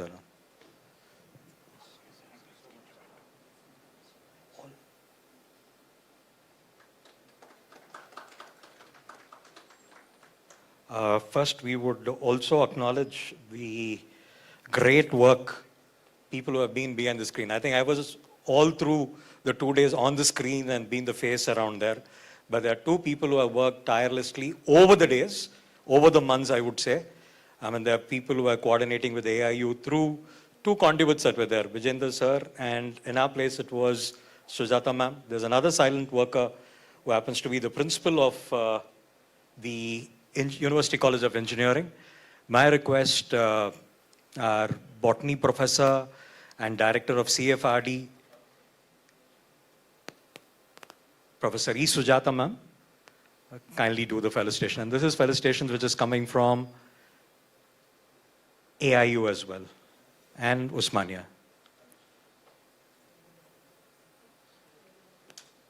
Ma'am, we run short of words to tell you how you have been a wonderful person working behind the scenes. If there is something which can be said about unsung heroes and heroines of this two-day AIU, let me tell you, that's Sujata ma'am, and the other person is to do with the Chandrasekhar sir.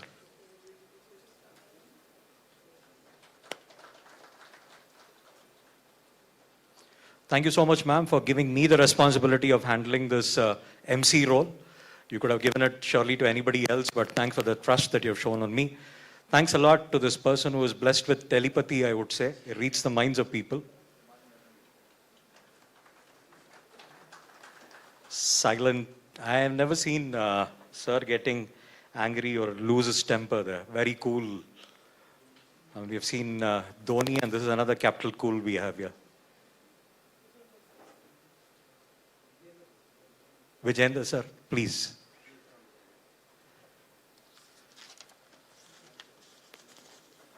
Now he's the head meeting division of AIU. Always there on the phone whenever ma'am is called. Yeah. We would love to have Chandrasekhar sir please come over. All the three nodal officers, they would like to have a picture so that it works as a memory.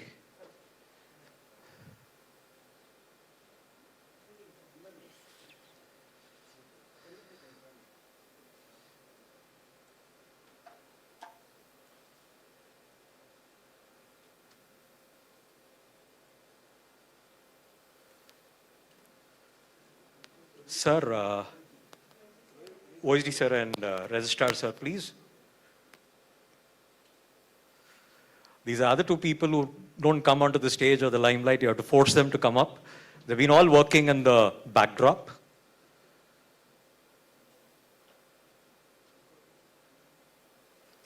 Been pillars of support to our Vice-Chancellor and administration. CMA. Professor G. Naresh Reddy sir and our Dean, Faculty of Science and OSD to the Vice-Chancellor. This is our Registrar and the OSD to the Vice-Chancellor and Dean, Faculty of Science, Professor S. Jitendra Kumar Naik.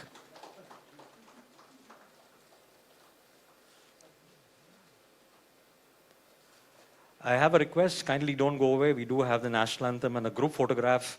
After that, there's some mementos that are to be given to the Vice-Chancellors as well. May I request them, I don't have a list of names there. Baad mein? So they would like to do it later, he says. Okay.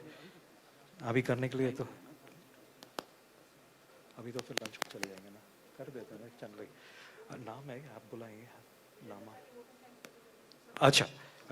Before that, I think we're saying about the vote of thank you very much. A few names that I would like to mention who had been working very tirelessly for this. Before I hand over the formal vote of thanks to Vijayendra sir, is Senior Professor N. Kishan sir, who had contributed a lot to the transportation. Then for the accommodation, there has been Professor B. Rajendra Naik. And for liaising, there has been Professor C. Sridevasena. And for hospitality, it has been Senior Professor B. Sri Nagesh. And some more people like Prasanna ma'am and her team who had been coordinating with the stage and off the stage and taking care of the kids and other things. There are a host of ladies who are there behind. I mean, the people who have supported us as rapporteurs.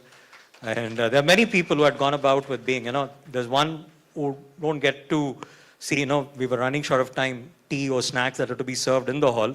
There were that entire team of people who work with Ramesh sir, Pavan, Ramakrishna, and all others in the Vice-Chancellor's Peshi. Ramesh sir is here.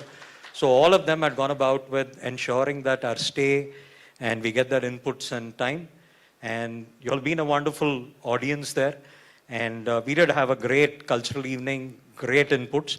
I just came to do the MC role, but on the hindsight, I had a lot of insights to gain from what AI is. And thank each of you all for that opportunity that you all have provided. And thanks once again to the leadership of Vice-Chancellor, Registrar, OSD.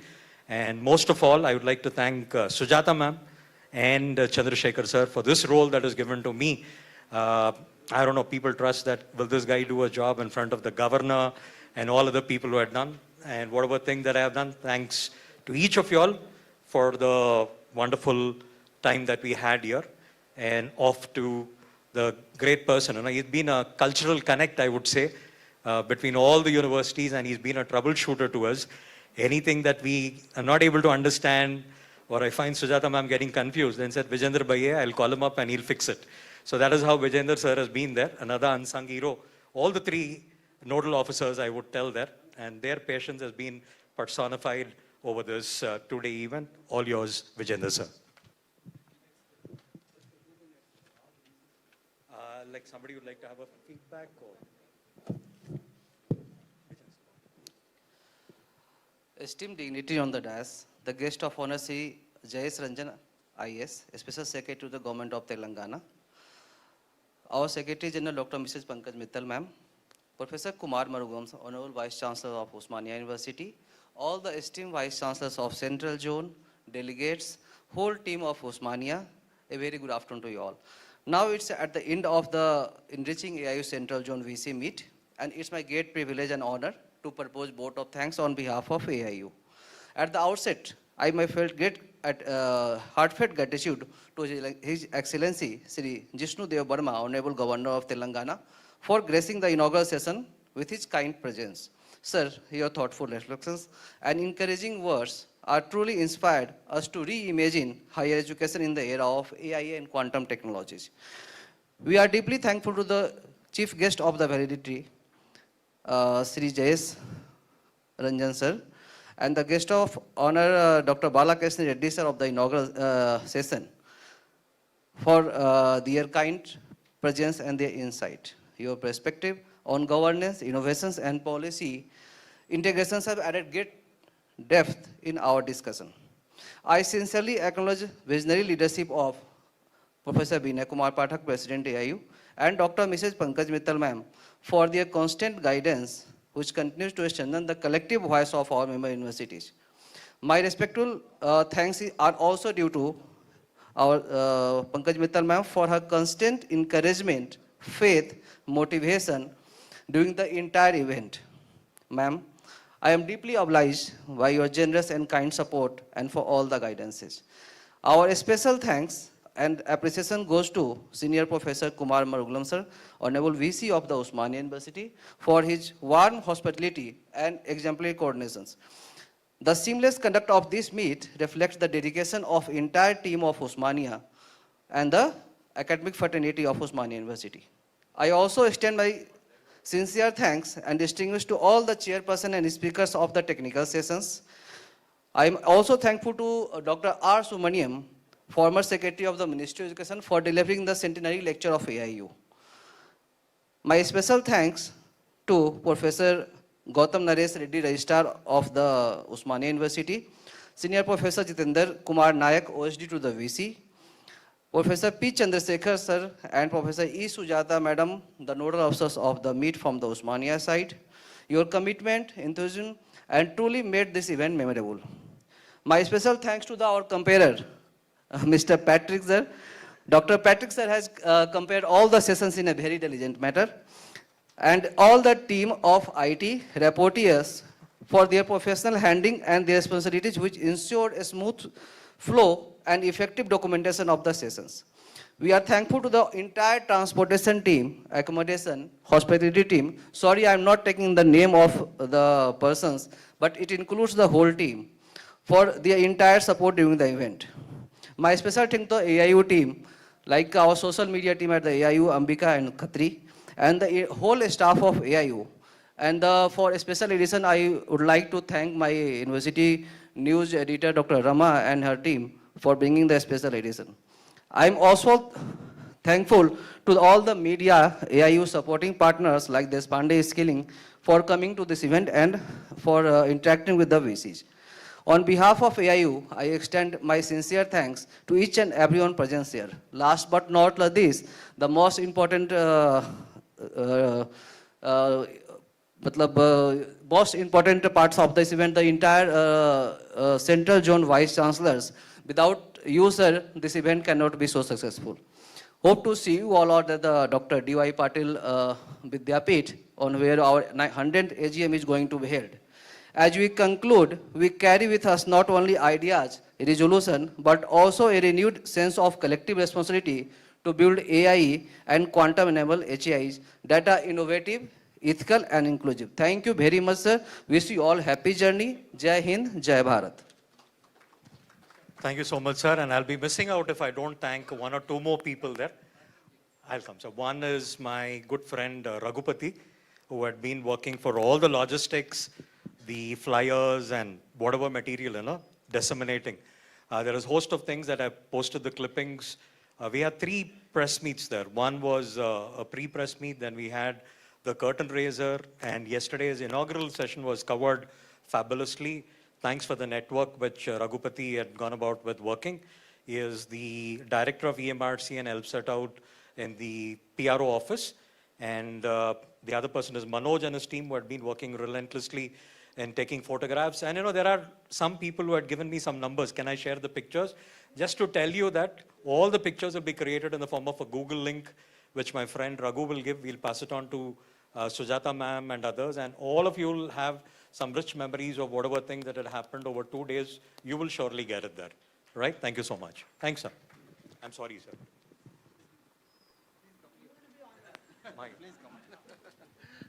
This is the time to honor Professor Patrick because his continuous efforts towards anchoring and all efforts made in a very, very effective way. Raghupati ji, kidhar hai? Yeah, please, Raghu also please join here.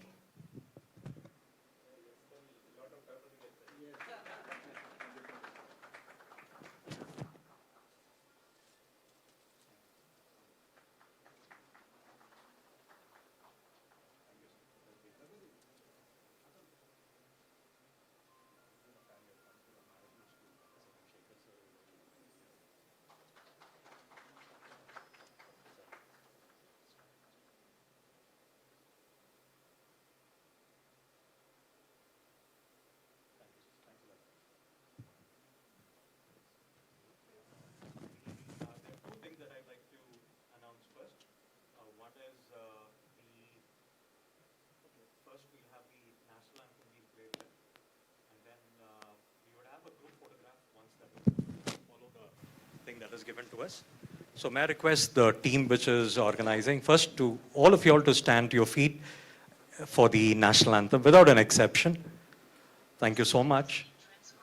So I request the team to play the song, and then everybody will come for taking your mementos. Only the registered delegate vice-chancellors take your mementos and join for the group photograph.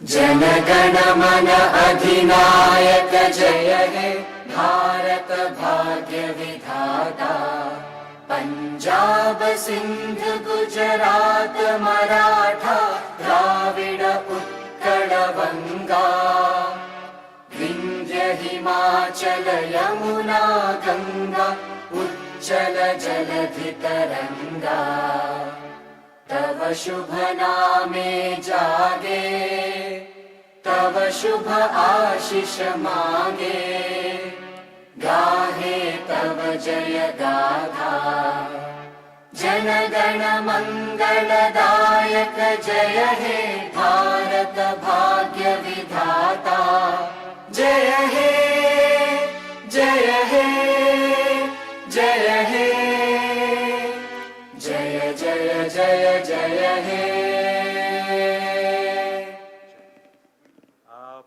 I would only tell the ones who are there with the green tags around there, please, that's what I mean with respect to all the vice-chancellors who had been a part of this physical meet, kindly collect from Chandrasekhar sir and Prasanna ma'am, Ramesh sir, your memento. Please come over here for a group photograph.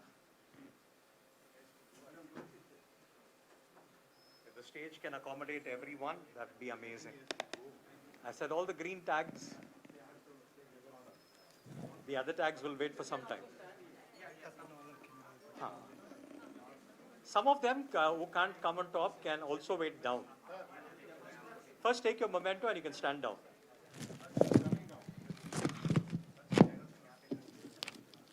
Later we'll have group photographs. Ma'am, please come.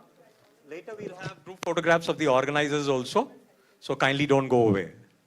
If the team members of the organizers are there, please come. Thanks to Rahul Bhai for all the security arrangements.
Please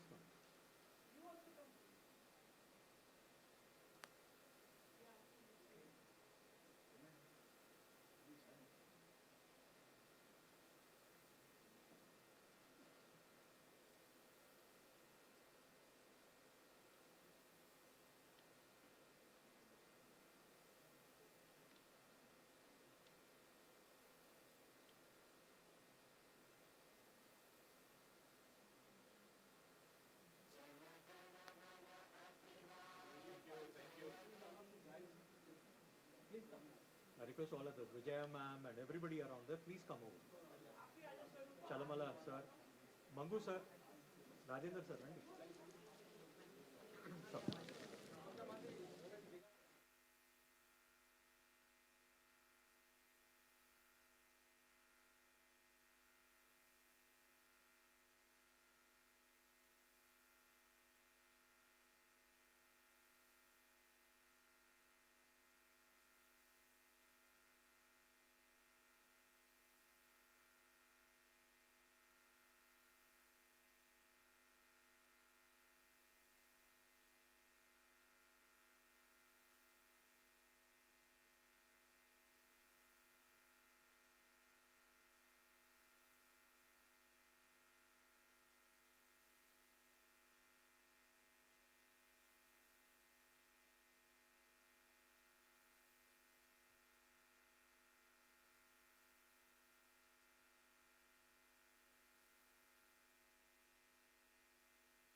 Check.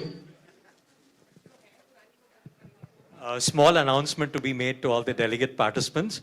The ones who have the flight at 5 o'clock, kindly have your lunch and the vehicle is ready. You can alight and get to the airport.